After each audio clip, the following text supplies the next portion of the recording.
الناس الذي يوسوس في صدور الناس من الجنة والناس. அஸ்ஸலாமு அலைக்கும் வரஹ்மத்துல்லாஹி வபரகாத்துஹு.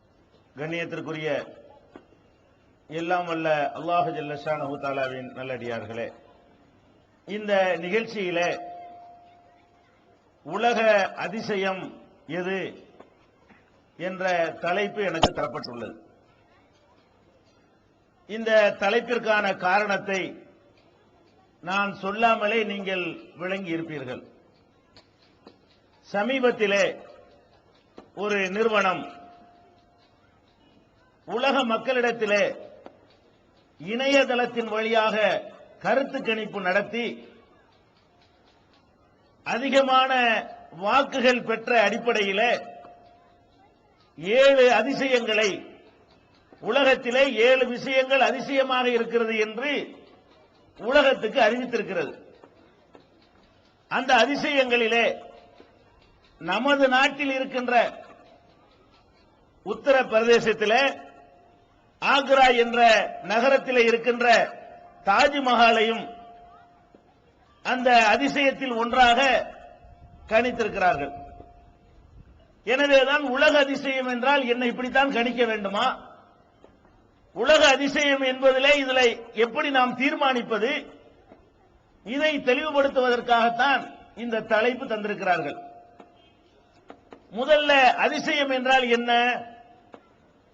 எந்த காரியத்தை மனிதர்களால் செய்ய முடியாமல் திணறுகிறார்களோ, இது நம்மால் ஆகாது என்ற நிலைக்கு தடுமாறுகிறார்களோ, அல்லது எந்த விஷயத்திலே மனிதனுடைய மூளை விடை கூற முடியாமல் தத்தளித்து நிற்கிறதோ, அது போன்ற காரியங்களைத்தான் அதிசயம் என்று நம்ம சொல்லுவோம்.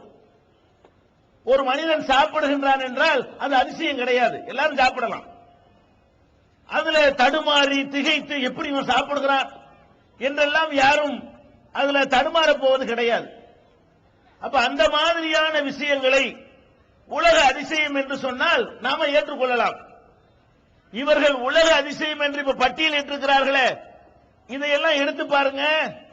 இதெல்லாம் அதிசயமா? தாஜ்மஹால் என்ற ஒரு கட்டிடம் வந்து உலக அதிசயமா? நான் கேட்கக்கூடிய பணத்தை அரசாங்கம் கொடுத்தா இங்கே நானே ஒரு தாஜ்மஹாலை கட்டிடுவேன். பெரிய விஷயமா இது? அதுக்கு செலவழிக்க வேண்டிய விஷயத்துக்கு யாராவது பணத்தை கொடுத்தாங்கன்னு சொன்னா அதுக்குரிய ஆட்களை வைத்து தாஜ்மஹாலை விட சிறப்பாகவும், தாஜ்மஹால் கட்டுவதற்கு எடுத்துக்கொண்ட காலகட்டத்தை விட குறைந்த காலகட்டத்திலையும் குறைந்த ஆட்களை வச்சு, இன்னைக்கு எல்லாம் எந்திரம், குறைந்த ஆட்களை வைத்து சிறப்பா கட்ட முடியுமா? முடியாதா? பணம் தான் இப்ப வேணும். தாஜ்மஹாலை கட்டுறதா இருந்தால் என்ன வேணும்? பணம் வேணும். அதுக்குரிய வசதி வாய்ப்புகளை யாராவது செய்து தந்தால் அதே மாதிரி ஒரு கட்டடத்தை கட்டிட்டு போயிடலாம். இது ஒரு அதிசயமா? அதுலயும் பாருங்க எவ்வளவு கூறு கட்டு போய் இந்த அதிசயத்தை தீர்மானிக்கிறாங்கன்னா, தாஜ்மஹால்ங்கிறது என்ன? அது என்ன? ஒரு மனுஷனுடைய பொண்டாட்டி இறந்து போயிடுறான், ஒரு மன்னருடைய மனைவி இறந்து போயிடுறான். இறந்து போனா அவளுக்கு நினைவு சின்னம் எழுப்புறார் மன்னர். யார் வீட்டு காசுல? நம்ம காசுல, மக்களுடைய வரிப்பணத்துல. அந்த தாஜ்மஹால் கட்டிய அந்த பொருளாதாரத்தை தன்னுடைய மனைவிக்காக அவர் செலவழித்தார நினைவு சின்னம், அதுக்கு உள்ள பொருளாதாரத்தை அன்னைக்கு கங்கையையும் காவிரியும் இணைக்கிறதுக்கு செலவழிச்சிருந்தார்னு சொன்னா இன்னைக்கு இந்தியாவே ஓஹோன்னு இருக்கும். இந்த தண்ணி பிரச்சனை விவகாரம்லாம் தீர்ந்திருக்கும். அவ்வளவு பெரிய பொருளாதாரத்தையும் லட்சக்கணக்கான மக்களுடைய மனித உழைப்புகளையும் பாழாக்கி ஒரு சமாதிக்கு ஒரு மன்னன் செலவழித்திருக்கிறான் என்று சொன்னால் அது இந்த நாட்டினுடைய அவலத்தை படம் பிடித்து காட்டுமா? அது ஒரு சாதனையா? அது ஒரு அதிசயமா? என்ன இவர்கள் அதிசயத்துக்கு என்ன அளவுகள் வைத்திருக்கிறார்கள்? ஒண்ணுமே புரியல. இது என்ன அதிசயம்? அந்த இடத்துல நிக்கிறா அதிசயம் சொல்லு. நீ தாஜ்மஹாலை எப்ப அதிசயம் சொல்லணும்? இங்க பாடுறா, பூமியில இல்ல, அந்த இடத்துல நிக்குது, இத்தனை டன் இடம் உள்ளது, மேல நிக்குதுன்னா அதிசயம் திகைத்து போய் நிற்போம். இது தரையில நிக்கிறது அதிசயமா? சீனாவுல உள்ள ஒரு பெரிய செவர் இருக்குதான், அது அதிசயம். பெரிய உலகத்திலே பெரிய செவர்னு சொல்லிட்டு போகலாமே தவிர அது அதிசயமா?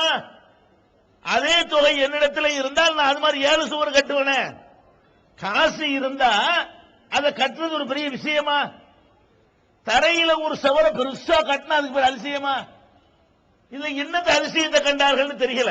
ஓட்டெடுப்பு சிலை, இது அதிசயம். அது மாதிரி சிலையை அமைக்க முடியாதா? அதுக்கு உள்ளே செலவு பண்ணோம்னா அதை விட பெரிய சிலை அமைக்கலாமே. அப்ப அதிசயம்னா என்னன்னு கூட விளங்காம எவனோ பேப்பர்ல அதிசயம் எல்லாம் சேர்ந்து அதிசயம். 7 அதிசயம் உலகத்தில் இருக்கு. இதெல்லாம் அதிசயம் கிடையாதுங்க. இதெல்லாம் உலகத்தினுடைய அவலத்தை படப்பிடித்து காட்டக்கூடியது. இதெல்லாம் ஒருத்தருடைய வக்கர புத்தியை காட்டக்கூடியது. வேலையற்றவர்கள் செய்த காரியங்கள், மக்களுடைய வரிப்பணத்தை நாசமாக்கக்கூடியவர்கள் செய்த காரியங்கள், இதையெல்லாம் உலக அதிசயம் என்று அங்கீகரித்தால் இது மாதிரியான செயல்களை ஊக்குவிப்பதாகத்தான் அது அமையும். அதிசயம்ங்கிறது எது? நம்ம பார்த்தா நமக்குள்ள இருக்குங்க லட்சக்கணக்கான அதிசயம். உண்மையில் அதிசயம் தாஜ்மஹால் அதிசயம், நீதான் அதிசயம். உலகத்தில் பெரிய அதிசயம் எது? மனிதன் தான் பெரிய அதிசயம். அவனுக்கு இறைவன் வழங்கி இருக்கிற மூளை அதிசயம், அவனுடைய கண் அதிசயம், அவனுடைய காது அதிசயம், அவனுடைய நாக்கு அதிசயம். அது என்ன செய்யுதுன்னு கொஞ்சம் சிந்திச்சு பார்த்தீங்கன்னு வைங்க, அப்படி திகைச்சிடுவீங்க. என்னடா இது, எப்படி இது எப்படி நடக்குது என்று எந்த இடத்துல திகைப்போது? நம்மளை பத்தி நம்மளே சிந்திச்சு பார்த்தோம் என்று சொன்னால் நமக்குள்ள இருக்குது லட்சக்கணக்கான விஷயங்கள். லட்சக்கணக்கில் இருக்கிறதுனாலதான் இவனுக்கு தெரியல. ஒண்ணு இருந்தா தெரிஞ்சிருப்பான். எல்லாருக்கும் இருக்கிற காரணத்தினால, கோடானு கோடி கணக்கில் இருக்கிற காரணத்தினால இதெல்லாம் அதிசயம் என்று அவனுக்கு தெரியவில்லை. கொஞ்சம் சிந்திச்சு பாருங்க. இறைவன் 2 கண்களை நமக்கு தந்திருக்கிறான். இது என்ன கண்ணுங்கிறது? என்ன? இதை தராசில போட்டு எடுத்து நோண்டி எடுத்து பார்த்தீங்கன்னா ஒரு 50 கிராம் இருக்கு, அவ்வளவுதான். 50 கிராம் உள்ள நரம்பு பந்து தான் கண்ணு. நரம்பா சுத்தி இருக்கும், கோடிக்கணக்கான நரம்புகள் அதுல இருக்குது. அப்ப இந்த கண்ணுங்கிற ஒரு சின்ன இந்த பொருள் என்ன வேலை செய்யுது? ஒவ்வொரு மைக்ரோ செகண்ட்லையும் அது போட்டோ எடுத்து அனுப்பிக்கிட்டே இருக்குது. இப்ப நான் உங்களை பார்த்து பேசிக்கிட்டு இருக்கிறேன் என்று சொன்னால் கோடான கோடி பிலிம் வீடியோ ஓடிக்கிட்டே இருக்கிறது. இது அவளும் இங்க போய் ரெக்கார்ட் ஆகுது. எந்த விதமான கேசட் இல்லாம, பேட்டரி இல்லாம நான் உங்களை பார்க்கிறது பூரா ரெக்கார்ட் ஆகுது. நீங்க என்னைய பார்க்கலாம் ரெக்கார்ட் ஆகுது. அதனால தான் என்ன பண்றோம், இன்னைக்கு பார்த்த ஒருத்தரை அடுத்த வாரம் பார்க்கும்போது இவர் தான் இப்படி கண்டுபிடிக்கிறீங்க. இன்னைக்கு என்னை பார்க்கறீங்க, அடுத்த வாரம் என்னை பார்க்கறீங்க. உடனே என்ன பண்ணுது? போன வாரம் எடுத்த போட்டோ உள்ள இருக்குது. எங்க இருக்குது? பிலிம் இல்லாம, அது மாதிரி எந்த விதமான சிப்பும் இல்லாம உள்ளக்கு அந்த போட்டோ இருக்குது. இப்போ ஒரு போட்டோ எடுத்து ரெண்டையும் வச்சு கம்பேர் பண்ணி, ஓ இது அவர்தான். 25 வருஷத்துக்கு முந்தி ஒருத்தனை பார்த்து இருந்து இன்னைக்கு பார்த்தோம் என்று சொன்னால் அவன் இவன் தான் கண்டுபிடிச்சிடறமே. ஓ நீங்க இன்னாருடைய மகன் இன்னார் தானே அப்படின்னு கேட்கறீங்களே. எப்படி கேட்டீங்க? 25 வருஷத்துக்கு முந்தி உங்க கண்ணு அந்த மனுஷனை அப்படியே உள் வாங்கி பதிய வைத்துக் கொண்டிருக்கிறது. அப்ப 25 வருஷத்துல என்னவெல்லாம் மாற்றம் வந்திருக்குமோ அதெல்லாம் அப்படி கழிச்சு பாக்குது. 25 வருஷத்துக்கு முந்தி இப்படி இருந்தான், இந்த ஆளு 25 வருஷத்துக்கு முந்தின படம் எப்படி இருக்கும்னு கம்ப்யூட்டர்ல போட்டு கண்டுபிடிக்கிறாங்களே. அந்த மாதிரி கண்டுபிடித்து என்ன பண்ணுது? இவர் தான் அப்துல் காதர், இதான் பாத்திமா சொல்லுதா இல்லையா? அப்ப இந்த கண்ணுக்குள்ள நடக்கக்கூடிய அதிசயங்களை நீங்கள் பார்த்தால் இது எப்படி பார்க்குது, இது எப்படி பிலிம் எடுத்துக்கொண்டே இருக்கிறது, ஓய்வு ஒளிச்சல் இல்லாம, பேட்டரி இல்லாம அது பாட்டுக்கு படத்தை எடுத்து தள்ளிக்கொண்டே இருக்கிறது. இது அதிசயம்னு சொல்லு, ஏத்துக்கலாம். அதிசயம் உண்மையில் அதிசயம் தான். இது எப்படி நடக்குது நமக்கு தீர்மானம் சொல்லவே முடியல, ஆனா நடக்குது. நம்முடைய நாக்க சொல்ல அதிசயம் ஒத்துக்கலாம். ஏன் ஒத்துக்கலாம்? நாக்குங்கிறது என்ன? அது ஒரு சதை தான், அது ஒரு 50 கிராம் தான் இருக்கும். அறுத்து போட்டு நிறுத்தா எவ்வளவு? அது ஒரு சதை, எலும்பு இல்லாத ஒரு சதை. இந்த சதையில என்ன நடக்கிறது? என்னென்னமோ நடக்கிறது. இந்த சதை துண்டை நான் மேலங்கில ஒரு சைஸ் ஆட்டுறேன், நீங்க காதை கொடுத்து கேட்கறீங்க. ஒரு மாதிரியா ஆட்டினா சிரிக்கிறீங்க, இன்னொரு மாதிரியா நாக்கு அசைச்சா என்ன செய்றீங்க? ஒரு மாதிரியா முறைக்கிறீங்க. ஒரு மாதிரியா இருக்கா இல்லையா? ஒரு மாதிரியா அசைச்சா தமிழ்ங்கிறீங்க, அதே நாக்க வேற மாதிரி அசைச்சா ஆங்கிலம்ங்கிறீங்க, அதே நாக்க இன்னொரு மாதிரி அசைச்சா ஹிந்திங்கிறீங்க, அதே நாக்க இன்னொரு மாதிரி அசைச்சா இது என்ன கர்ண கடூரமா இருக்குங்கிறீங்க, இன்னொரு மாதிரி அறிவு கட்ட முட்டா பையலன்னா கோவம் வருது. வாங்க தம்பி நல்லா அதுவும் நாக்கு தான். வாங்க தம்பி நல்லா இருக்கிறீங்களான்னு சிரிக்கிறீங்க. அப்ப நாக்கை இப்படி அசைச்சா சிரிக்கிறீங்க, அப்படி அசைச்சா கோவப்படுறீங்க, இப்படி அசைச்சா செருப்ப கலட்டுறீங்க. எல்லாம் நடக்குதா இல்லையா? அப்ப நாக்க நம்ம எப்படி எப்படிலாம் அசைக்கிறோமோ அதுக்கு தகுந்த மாதிரி எல்லாம் என்னென்ன அதிசயங்கள் நிகழ்கிறது. இது மலையாளம், இது தமிழ், இப்படி எல்லாம் பிரிச்சு பேசுறீங்களே. இவன் புகழ்றான், இவன் பாராட்டுறான், இவன் திட்டுறான்னு சொல்றீங்களே, இவன் நல்ல செய்தியை சொல்றான், இவன் கெட்ட செய்தியை சொல்றான்னு சொல்றீங்களே. இதெல்லாம் எங்க நடக்குது? நாக்கு இப்படி இப்படி ஆடுது, அவ்வளவுதான். இப்ப நான் உள்ளார பேசுறேன், என்ன நடக்குது? வாய்க்குள்ள நாக்கு ஆடுது. ஆச்சரியமா இல்ல? இது அதிசயமா இல்ல? இது அதிசயம். இந்த அதிசயத்தை சிந்திச்சு பார்த்தால் படைச்சவனை சிந்திப்பான் ஒருத்தன், சரியான மார்க்கத்துக்கு வருவான். ஆக இப்படி ஒன்றை படைத்த ஒரு கடவுள் இருக்கிறான். நம்ம அறிவு திகைத்து, நம்மளோட பெரிய நாக்கு இருக்கிறது எரும மாட்டுக்கு. அது ஆட்டினா இப்படி மலையாளம் வருமா? அது ஆட்டினா தமிழ் வருமா? அது ஆட்டினா கவிதை வருமா? அது ஆட்டினா பாராட்டு வருமா? நாக்கு பெருசா தான் இருக்கிறது. அதை விட சின்ன நாக்க வச்சுக்கிட்டு ஆட்டுறோம், என்னென்னமோ நடக்குது. அப்ப என்ன வழங்குறோம்? என்ன அதிசயமா இருக்குது. அது மட்டுமா செய்யுது? இந்த நாக்கு ஒரு பக்கம் இப்படி ஒரு அதிசயத்தை பண்ணுது, இன்னொரு பக்கம் பாத்தீங்கன்னு சொன்னா ஆயில வைக்கிறான், இனிக்குதுங்கிறான், இது பிடிக்குது, இது உரைக்குது, இது நல்லா இல்ல, இது நல்லா இருக்கு, இன்னும் கொஞ்சம் தாங்க. பிரியாணி நாக்க தொங்க போடுறமைய எல்லாம் இது பண்ற வேலைதான். இதானுங்க நாக்கு தானுங்க உடல போகுது. நாக்கு இல்லன்னு வச்சுக்கிட்டா பிரியாணிய உள்ள தள்ளினா என்ன, பழைய சோத்து தள்ளினா என்னங்கிற எல்லாம் ஒண்ணுதான், பள்ளத்தை நிறைக்கிறது தான்.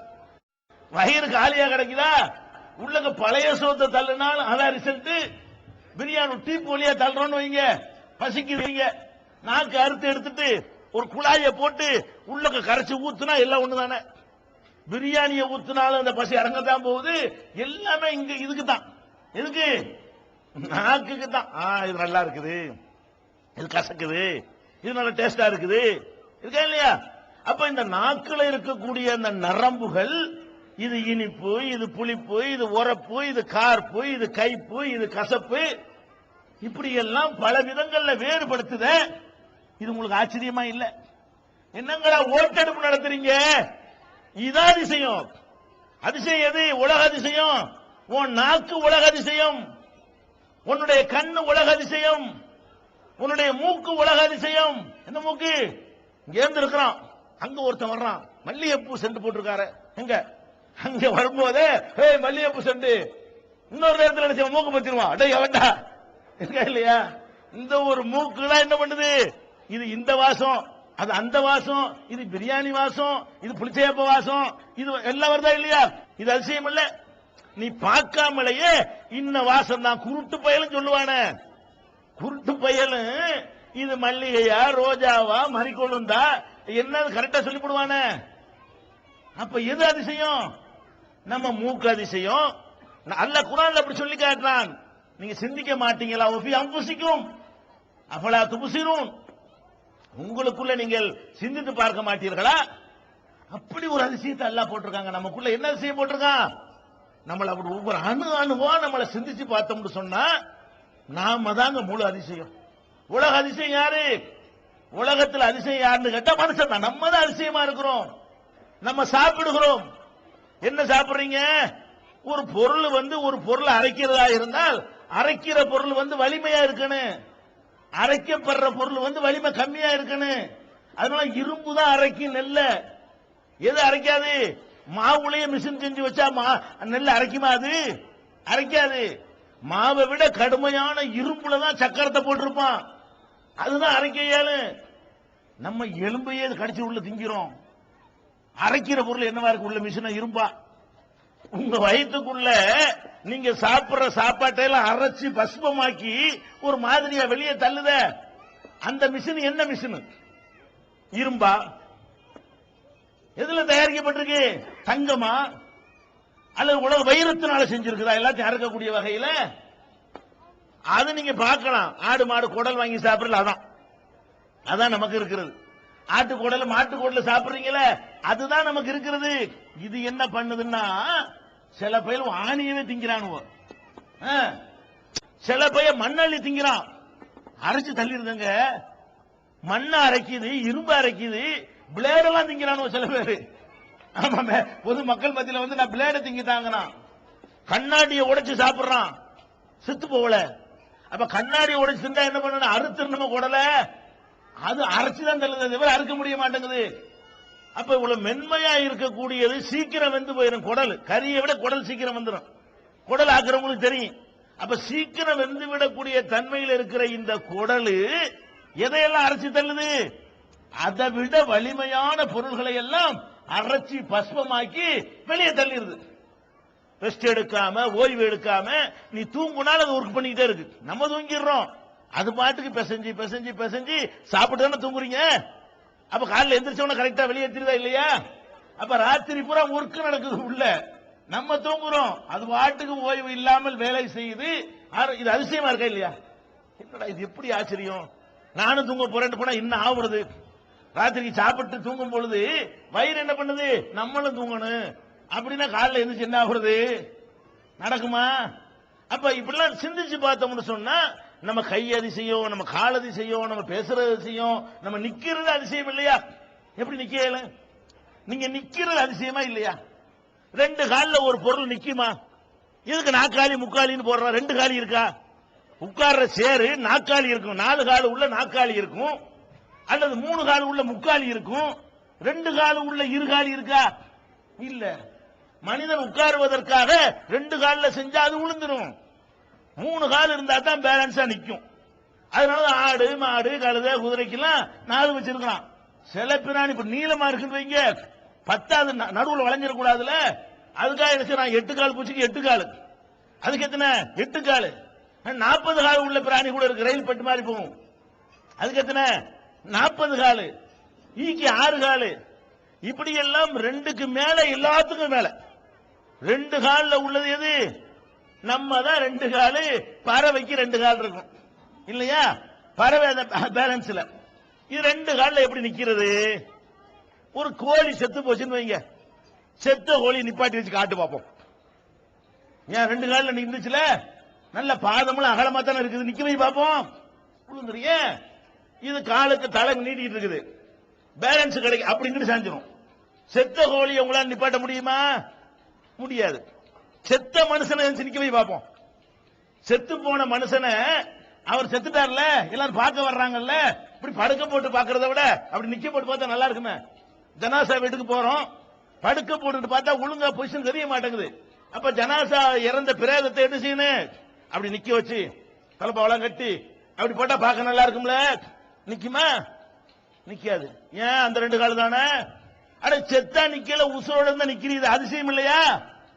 2 கால்ல நிக்க இயலாது, அதான் யதார்த்தம். ஆனா நிக்கிறோம். 2 கால்ல நிக்க முடியாதுங்கிறது யதார்த்தம். ஆனால் நீங்கள் 2 கால்ல நிக்கிறீர்கள். 2 கால்ல இந்த மாதிரி செங்குத்தாக இருந்தால் 2 காலில் எதுவும் நிக்காது. ஒரு காலில் கூட நிக்கும் சமயத்துல அது எப்படி இருக்கணும்? அந்த கால் இப்படியே விரிச்சு வச்சிருப்பான் அகலமா. அந்த ஒரு கால் 50 காலுக்கு சமமா இருக்கும். அப்படி இருந்தா ஒரு காலில் கூட நிக்கும். அப்படி ஓட்டு இப்படி இப்படி செஞ்சாலும் செய்ய, விரிச்சு விட்டீங்கன்னா அது ஒவ்வொன்றும் ஒரு கால் மாதிரி அப்படி வேணா நிக்குமே தவிர, இந்த மாதிரியான டைப்புல உள்ள 2 கால் வச்சு இந்த மாதிரி உயரத்துல ஒரு மரத்திலேயோ ஒரு மட்டையிலேயோ ஒரு கல்லுலையோ செஞ்சா நிக்குமா? அந்த கீழே காலு கீழே பெரிய ராடு கொடுத்திருப்பாங்க, அதுலதான் நிக்குது சிலைகள்லாம். சிலை நிக்காது. வழங்குதா? அதுக்குதான் சிலைக்கு பீடம் தயாரிப்பான். அப்ப நம்ம எப்படி நிக்கிறோம்? ஒவ்வொரு வினாடியிலையும் நம்ம பேலன்ஸ் பண்ணி தான் நிக்கிறோம். அப்ப இப்படி சாயத்தான் செய்கிறோம், இருந்தாலும் அப்படி பேலன்ஸ் பண்ணிக்கிறோம். ஒவ்வொரு செகண்டும் பேலன்ஸ் பண்றோம். நம்ம தொடர்ச்சியா பேலன்ஸ்ல நிக்கிறோமே தவிர, பேலன்ஸ் பண்ணாவிட்டால் நம்மளால நிக்க முடியாது. அப்ப ஒவ்வொரு வினாடியும் பேலன்ஸ் உங்களுக்கு விளங்குதா? சைக்கிள்ல ஒருத்தன் போறான், போய்கிட்டே இருக்கிற வரைக்கும் தான் போவான், நிறுத்தினா விழுந்துருவான். சைக்கிள்ல போய்கிட்டே இருக்கிறான், 2 வீல் நிக்க முடியாது, போய்கிட்டே தான் இருக்கு. ஆட்டோனா பிரேக் போட்டு நின்றுடலாம், சைக்கிள்னா பிரேக் போட்டா என்ன ஆகும்? காலை ஊண்டி 3 கால் ஆக்கணும். 2 வீல் 2 காலு, ஒரு காலை ஊண்டி 3 கால் ஆக்கணும். அப்பதான் சைக்கிள் நிக்கும். நான் பிரேக் போட்டு நிப்பேன்டா விழுந்துருவாரு. சைக்கிள்ல ஓடிக்கிட்டே இருக்கிற ஒரு ஆளு பிரேக் போட்டு அப்படி நின்றாருன்னா பிறண்டுருவார். 2 வீலர்ல போனாலும் பிறண்டுருவார். அப்ப நமக்கு என்ன விளங்குது? இந்த சைக்கிள்ல ஓடிக்கொண்டே இருக்கிறவன் பேலன்ஸ்ல தான் ஓடுறான். ஆனால் பழகிட்டதுனால என்னமோ ஒரு இயற்கை மாதிரி தெரிகிறது. 2 வீலர்ல ஓடுறது இயற்கை மாதிரி தெரிகிறது. ஆனால் உண்மையில் அது எதுல ஓடுது? பேலன்ஸ் அப்படி ஒவ்வொரு செகண்ட் இங்கிட்டு சாயுது, அங்கிட்டு சாயுது, இங்கிட்டு சாயும் போது இங்கிட்டு வெயிட்ட கொடுக்குறான், அங்கிட்டு சாயும் போது அங்கிட்டு வெயிட்ட கொடுக்குறான். இப்படி கொடுத்து கொடுத்து கொடுத்து கொடுத்து கரெக்ட் பண்ணிட்டு போறான். அதே மாதிரி தான் உங்களையும் என்ன செய்யறோம்? நீங்க இப்படி சாய போறீங்க, இப்படி சாயும் போது இங்கிட்டு வெயிட்ட கொடுக்குறான், அப்படி சாயும் போது நடக்கிறீங்களங்க. நடக்கிறதே எவ்வளவு பெரிய பேலன்ஸ் தெரியுமா? நிக்கிறதாச்சும் பரவாயில்ல. நடக்கிற ஒவ்வொரு செகண்டும் ஒரு காலை தூக்கிடுறீங்க, 2ல நிக்க இயலாது, 1ல நிக்க இயலுமா?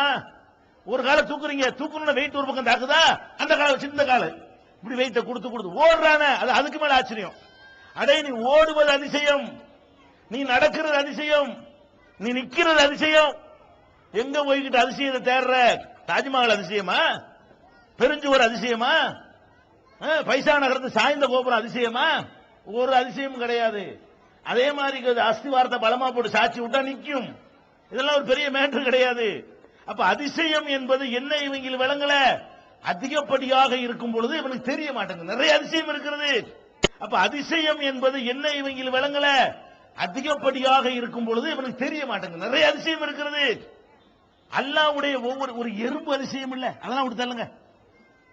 இந்த உலகத்தில் படைக்கப்பட்டதுல நீ கம்ப்யூட்டர் அதிசயம்ங்கிற, டிவி அதிசயம்ங்கிற, கேமரா அதிசயம்ங்கிற, மைக் அதிசயம்ங்கிற, அடே ஒரு எறும்புல உள்ள ஒரு அதிசயம் இதெல்லாம் உண்டா? ஒரு ஈல உள்ள அதிசயம் இருக்கா? அதுக்கு எவ்வளவு சின்னஞ்சிறிய அற்பத்திலும் அற்பமான, அற்பத்திலும் அற்பத்திலும் அற்பமான ஒரு ஜந்து. அது என்ன செய்யுது? அதுவாக போகிறது, அதுவாக சாப்பிடுகிறது, அதுவாக இயங்குகிறது, அதுவாக இறை தேடுகிறது, அதுவாக வாழ்கிறது, அதுவாக குடும்ப வாழ்க்கையில ஈடுபடுகிறது, அதுவாக இனப்பெருக்கம் செய்கிறது. உன் மைக்கு பொண்டாட்டி உண்டா? டேய், நீ கண்டுபிடிச்ச அந்த மைக்கு புள்ள பெருமா? புள்ள பெருமா வியாபாரம் பண்ண இயலுமா? நீ கண்டுபிடிச்ச டிவி குட்டி போடுமா? இறைவன் படைத்த அனைத்துமே மற்றொன்றை உற்பத்தி செய்து, அது அதிசயம். எந்த பொருளை நீ உண்டாக்குனாலும் சரி, இன்னொன்னு வேணும்னா இன்னொன்னு தான் உண்டாக்கணும். இதை வாங்கிட்டேன், இன்னொன்னு வேணும், இல்ல இதே போதும் 6 மாசத்துல குட்டி போடணும், அப்புறம் அப்படி சொல்லுவியா? நீ வீட்டுக்கு 2 டிவி தேவைப்படுது, 2 டிவி தான் 2 தான் நீ வாங்கணும். 1 வாங்கிட்டு போய் குட்டி போட வைக்க முடியுமா? நீ படைச்ச அந்த போடியும் ஒண்ணுதான், இன்னொன்னு வேணும்னா என்ன செய்யணும்? இன்னொன்னு செய்யணும். இறைவன் என்ன பண்றான் தெரியுமா? அதிசயம் எது? அடே, கடவுள் படைச்ச எல்லாமே அது போகும் பொழுது தன்னுடைய வாரிசுகளை விட்டுட்டு போகுது. உயிரற்றது நினைக்கிற மரம் கூட அதனுடைய விதைகளை வெளியே போட்டுட்டு போகுது.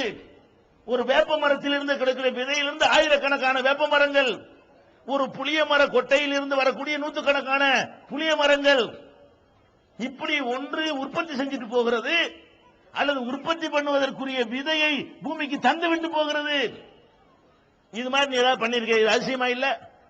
இது ஒரு ஆச்சரியமா இல்ல? ஒரு சின்ன ஆலமரத்து விதை நீங்கள் பார்த்திருக்கிறீர்களா? ஆலமரத்து விதை எவ்வளவு பெருசா இருக்கு? கடுகு இருக்குல்ல, அதுல ஒரு 100ல 1 தான் ஆலமரத்து விதை, சின்னதா இருக்கும். ஆலமரத்தினுடைய விதை அந்த ஆலமரத்தினுடைய காய்க்குள்ள, கனிக்குள்ள பாத்தீங்கன்னா 1,00,000 விதை உள்ள இருக்கும். அவ்வளவு மைக்ரோ சைஸ்ல இருக்கக்கூடியதான் ஆலமரத்து விதை. அந்த ஒரு விதைக்குள்ளேதான் இவ்வளவு பிரம்மாண்டமான 1000 பேருக்கு நிழல் தரக்கூடிய மரம் அதுக்குள்ளதான் இருந்தது. இந்த இலைகள் அதுக்குள்ளதான் இருந்தது. இந்த விழுதுகள் அதுக்குள்ளதான் இருந்தது. எல்லாத்தையும் அதுக்குள்ள ஜிப் பண்ணி வச்சிருக்கிறான. அது அதிசயம் இல்ல? இந்த சின்ன விதைக்குள்ள என்ன இருக்குது? அந்த விதையத்தான் நீ போடுற. அந்த விதையை போட்ட உடனே அந்த மரம் முளைக்கிறது. இவ்வளவு பிரம்மாண்டமான சைஸும் எதுல இருந்துச்சான்? ஒரே ஒரு ஆலமரத்து விதைக்குள்ள இருந்தது. ஒரு மாங்கொட்டையை போடுகிறாய். இந்த மாங்கொட்டையை நீ தண்ணியில போட்டு கரைச்சா அதுல பச்சை பச்சைன்னு கலர் வருமா? வராது. இந்த மாங்கொட்டையை தண்ணியில போட்டு கரைச்சு குடிச்சு பார்த்தா பயங்கரமா இனிக்குமா? இனிக்காது. ஆனால் இனிக்காத இந்த மாங்கொட்டையை நீ மண்ணிலே புதைக்கிறாய். புதைக்கிற மாங்கொட்டையிலிருந்து மாமரம் வருகிறது. அதுல கோடிக்கணக்கான இலைகள் இருக்கிறது. இவ்வளவு பச்சை கலர் எங்க இருந்து கிடைச்சதுக்கு? இவ்வளவு கலர் எங்க இருந்துச்சு? அந்த கொட்டையில் இந்த கலர் இருக்கல, ஆனால் பச்சை பசேல் என்று தெரிகிறது. இவ்வளவு அதுக்குள்ள மறைஞ்சிருச்சு, உனக்கு தெரியாத வகையில மறைஞ்சிருந்துச்சா இல்லையா? அதுல பலவிதமான பூக்கள் பூந்து தொங்குத. அந்த கலர், அந்த மஞ்சள், அந்த சிகப்பு, அதெல்லாம் எங்க இருந்து வந்தது? அந்த கலர் உள்ளதான் இருந்தது. மூட்டை மூட்டையா லாரி லாரியா மாம்பழத்தை இறக்குறிய, இனிப்பா இருக்குன்னு சொல்றிய.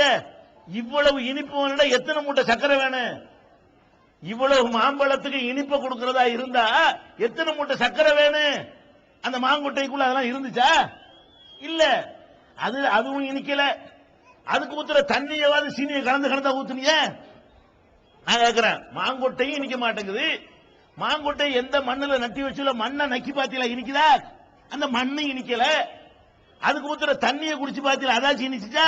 அதுவும் இனிக்கல. இந்த காத்த சுவாசிக்கிற காத்தையா நாக்கில் நின்று பாத்து இனிச்சுச்சா? வெளிச்சம் இனிச்சுச்சா? அட எங்க இருந்து அந்த இனிப்பு வந்துச்சு? எங்க இருந்து அந்த கலர் வந்துச்சு? இது அதிசயம். இதான் முழிக்கிறோம். இதுக்குள்ள முட்டா, இந்த மாங்கொட்டைகளை முட்டா, இந்த புளியங்கொட்டையில உழவா, இந்த வேப்பங்கொட்டையில உழவா, இந்த நெல்லுக்குள்ள உழவா, இது அதிசயம். அதற்குள்ளே மறைத்து வைத்து அப்படி பெருமா சோத்தை திண்டு போயிடக்கூடாது. சோத்தை வச்சு சிந்திக்கணும். இந்த அரிசி உருவாவதற்கு எப்படி உருவானது? ஒரே ஒரு நெல்லத்தான போட்டோம், மண்ணுக்குள்ள புதைச்சாட மண்ணே அதிசயம். இந்த மண்ணை இந்த தானியங்கள் ஜெயிக்கிறது, அதுவே அதிசயம் இல்லையா? இந்த மண்ணுக்குள்ள இந்த கைக்குட்டையை போடுவோம், புதைச்சு வைப்போம், ஒரு மாசம் கழிச்சு எடுப்போம், இருக்குமா? இருக்காது. மண்ணுக்குள்ள இந்த கைக்குட்டையை புதைச்சு வச்சு ஒரு மாசம் கழிச்சு தோண்டி எடுத்தா இதுவும் மண் ஆயிருக்கும். மண்ணுடைய தன்மை என்ன? நம்ம அப்பம் பாட்டுலாம் புதைக்கிறாங்களே, தோண்டி பாருங்களேன், உள்ளக இருப்பாரா? இருக்க மாட்டார். அவர் மண்ணோட மண் ஆயிருப்பார். அப்ப மண்ணுடைய தன்மை என்ன? தனக்குள்ளே போடுகிற எந்த பொருளா இருந்தாலும் அது மண்ணாக மாற்றிவிடும். அதான் மண்ணு. உள்ளக்க எதை கொண்டை போட்டாலும் சரி, ஒரு இரும்ப புதைச்சு வச்சாலும் சரி, இரும்ப துரு பிடிக்க வச்சு அதை ஒண்ணும் இல்லாம ஆக்கி பவுடர் ஆக்கி அதுவும் மண்ணாக்கி விடும். மண்ணுடைய தன்மை என்னவென்றால் எல்லாத்தையும் தன் இனமாக மாற்றிவிடும்.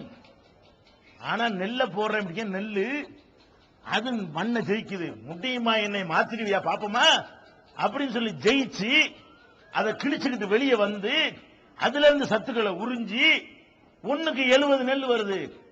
நீ ஒரு நெல் அழிஞ்சு போகணும். அதை மிகைச்சு ஜெயிக்குதா இல்லையா? இந்த ஜெயிக்கிற புரோகிராம் அதுக்குள்ள இருக்குத. இது அதிசயம். எதுக்கு நான் இதை சொல்றேன்னு கேட்டா, அதிசயம் அதிசயம் சொல்லி பொய்களையும் பிராடுகளையும் அதிசயம் என்று சொல்லி கடவுளை புரிந்து கொள்ளாமல் மக்கள் திசை மாறி சென்று கொண்டிருக்கிறார்கள். நீங்கள் சிந்தித்து பார்த்தால் சூரியன் அதிசயம், சந்திரன் அதிசயம், இந்த அண்டவெளி அண்ட சராசரங்கள் அதிசயம், ஒவ்வொரு கோள்களும் அதிசயம், காற்று அதிசயம், பெய்கிற மழை அதிசயம், நிலத்தடி நீர் அதிசயம், எல்லா அதிசயம். பூமிக்குள்ள நீர் இருக்குது, அதெல்லாம் அதிசயம் இல்லையா? பூமி கணத்துல தண்ணி எடுக்கிறதா என்னங்கிறீங்க? உள்ளேயும் தண்ணி இருக்குது. நம்முடைய சிறுநீர், நம்ம குளிச்ச தண்ணி, நம்ம யூஸ் பண்ண தண்ணி, அதையெல்லாம் கீழே பில்டர் பண்ணி தான் பூமிக்குள்ள திருப்பி வருது. உங்களுக்கு அவ்வளவு பெரியது. அங்கிருந்து கொட்டுத வானத்திலிருந்து, அதெல்லாம் என்ன? எங்கிருந்து கொட்டுது? இங்கிருந்து எடுத்துட்டு போறதுதான். எதை எடுத்துட்டு போகுது? கடல் தண்ணி எடுத்துட்டு போகும், குள தண்ணி எடுத்துட்டு போகும், கூவத்திலையும் எடுத்துட்டு போகும். எது?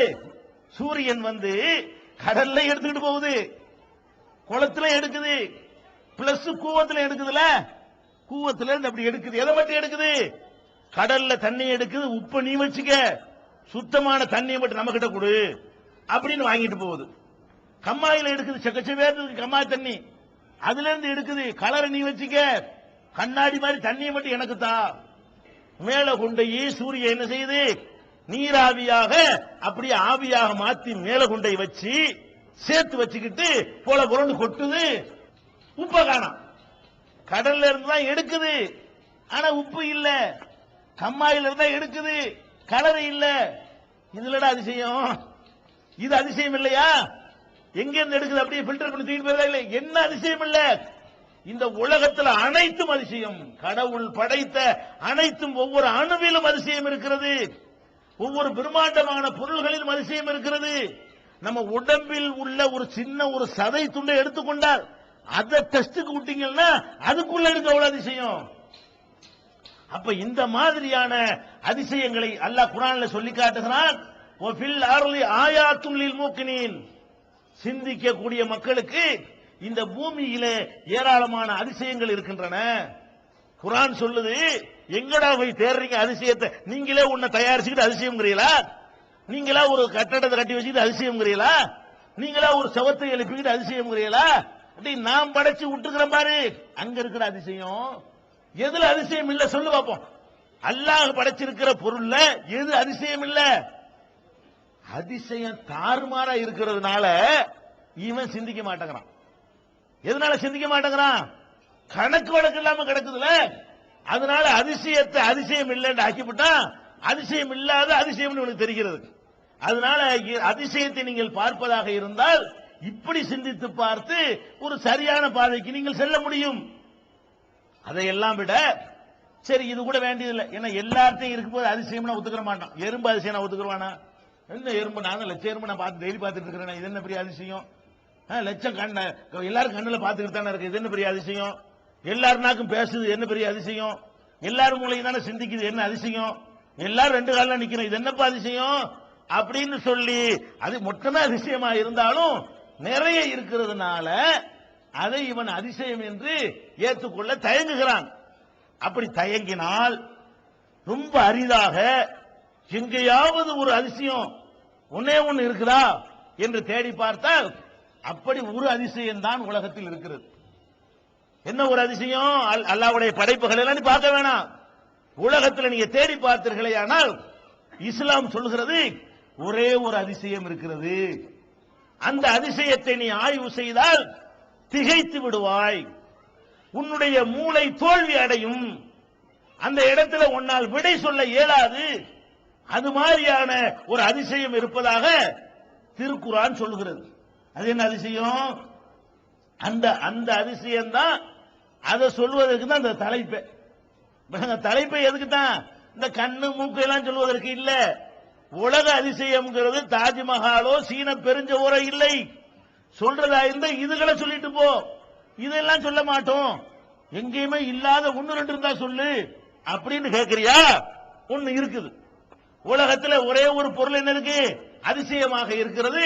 அந்த பொருள் எது? அது திருக்குர்ஆன் தான் அதிசயம். உலக அதிசயத்தில் எது அதிசயம்? உலகத்தில் இருக்கிற அது உண்மையிலேயே அப்படியே அறிவாளி சிந்திச்சு பார்த்தான்னு சொன்னா இந்த குர்ஆன் என்ற இந்த ஒரு சொல் ஒரு வார்த்தைகளின் தொகுப்பா இருக்கிற புத்தகமா இருக்குது. இது நம்ம எல்லாம் பிரமிச்சு நிக்கிற அளவுக்கு பெரிய அதிசயமாக திகழ்வதை ஒவ்வொரு அறிஞரும் இன்னைக்கு பார்த்துவிட்டு குர்ஆன் தான் உலகத்தில் சிறந்த அதிசயம் என்று உணர்ந்து விட்டு இங்க கூட்டம் கூட்டமா வர்றான். எதை வச்சு வர்றாங்கிறீங்க? குர்ஆனை சிந்திக்கிறான், அவனுக்கு பெரிய அதிசயமா தெரியுது. எப்படிப்பட்டவன்லாம் வர்றான்? அதிசயத்தை சொல்வதற்கு முன்னாடி இந்த அதிசயம் எப்படி எல்லாம் ஈர்த்தது அத பாருங்க. உங்களுக்கு கேசியஸ் கிளே தெரியுமா? கேசியஸ் கிளேன்னு ஒருத்தர் இருந்தான், உலக குத்துச்சண்டை சாம்பியன். அவன் பலமுறை குத்துச்சண்டை சாம்பியனுக்கான விருது வாங்கினான். அந்த காலத்துல எல்லாம் கிரிக்கெட்டுக்கு கிறுக்கங்க கிடையாது, குத்துச்சண்டைக்கு தான் கிறுக்கணும் இருந்தாங்க. ரசிகர்களை சொல்றேன், இன்னைக்கு கிரிக்கெட்னா உட்கார்ந்துகிட்டு 24 மணி நேரம் உட்கார்ந்துட்டு இருக்கானுல, இந்த மாதிரி அந்த காலத்துல எல்லாம் நாங்கெல்லாம் ஒரு 15 வயசா இருக்கக்கூடிய காலத்துல எல்லாம் நாங்க எதை ரசிப்போம்? இந்த குத்துச்சண்டை தான் பெரிய விளையாட்டு. என்ன போட்டா போட்டி காட்டா குஸ்தின்னு போடுவாங்க. ஊருக்கு ஊர் போய் என்ன செய்வாங்க? மல்யுத்தம் போடுவாங்க, குஸ்தி போடுவாங்க, குத்துச்சண்டை போடுவாங்க. இந்த மல்யுத்தமும் குத்துச்சண்டைகளும் தான் அன்றைக்கு வீர விளையாட்டுகள். அந்த மாதிரியான காலகட்டத்தில் அமெரிக்காவை சேர்ந்த கருப்பர் இனத்தை சேர்ந்த கேசியஸ் கிளே என்பவன் குத்துச்சண்டை சாம்பியனாக வருகிறான். பலமுறை குத்துச்சண்டை பெரிய உலக ஹெவிவெயிட் சாம்பியன். அப்படி ஜெயிக்கிறான், ஒரு புகழ், உலக அளவில் ஒரு புகழ் அடைகிறான். அமெரிக்க அரசாங்கம் அவன் கருப்பாக இருக்கிற காரணத்தினால் அவனை மதிக்க மறுக்கிறது, அவனை அவமானப்படுத்துகிறது. வெள்ளையனை விட நீ என்ன கருப்பன் வசதியா என்று கேட்கிறது. அப்பதான் அவன் சிந்திக்கிறான், நம்ம எவ்வளவு பெரிய கஷ்டப்பட்டு இந்த சாதனை நம்ம நிகழ்த்தி இருக்கிறோம். விளையாட்டு வீரரா ஒருத்தன் வர்றான்னு சொன்னா அவன் நிறைய தியாகம் செய்யணும். விளையாட்டு வீரர்னா வீரர் நீங்க நினைக்குவீங்க, அவன் குடும்ப வாழ்க்கை வரைக்கும் தியாகம் செய்வான். உடம்பை பாதுகாக்கணும், உடம்பை பேணணும் என்பதற்காக வேண்டி நிறைய தியாகங்களை செய்து தன்னை கட்டுப்படுத்தி கொண்டு இவ்வளவு பெரிய சாதனையை செய்கிறான். வெள்ளை அரசாங்கம் அவனை அங்கீகரிக்கல. தேடுறான் என்னடா ஏன் இப்படி, இவ்வளவு பெரிய புகழ் உலகத்தில் அவனுக்கு தெரியாத ஆளே இல்ல என்ற அளவுக்கு வந்தவுடனே இஸ்லாத்தை காதலிக்கிறான். குர்ஆனை எடுத்து பார்க்கிறான். அது ஒவ்வொரு வார்த்தைகளும் ஒவ்வொரு போதனைகளும் அவனுக்கு அதிசயமா தெரிகிறது. இதை எப்படி நம்ம மிஸ் பண்ணோம், எதையே தேடி அலைஞ்ச நம்ம இதை மிஸ் பண்ணி இருக்கிறோமே. சிந்தித்து முகமது அலி கிளையாக அஷ்ஹது அல்லா இலாஹ இல்லல்லாஹ் சொல்லி அவன் இஸ்லாத்தை தழுவுகிறான். அப்ப எது இவனை ஈர்த்தது, எந்த அதிசயம் இவனை ஈர்த்தது? திருக்குர்ஆன் என்ற அதிசயம் அவனை ஈர்த்தது. அதே மாதிரி கேட் ஸ்டீவன்சன், அவன் ஒரு பாடகன். இப்ப மைக்கேல் ஜாக்சன் இருக்கான் பாருங்க, இவனுக்கு தெரியாத ஆள் யாராவது இருக்கிறாங்களா?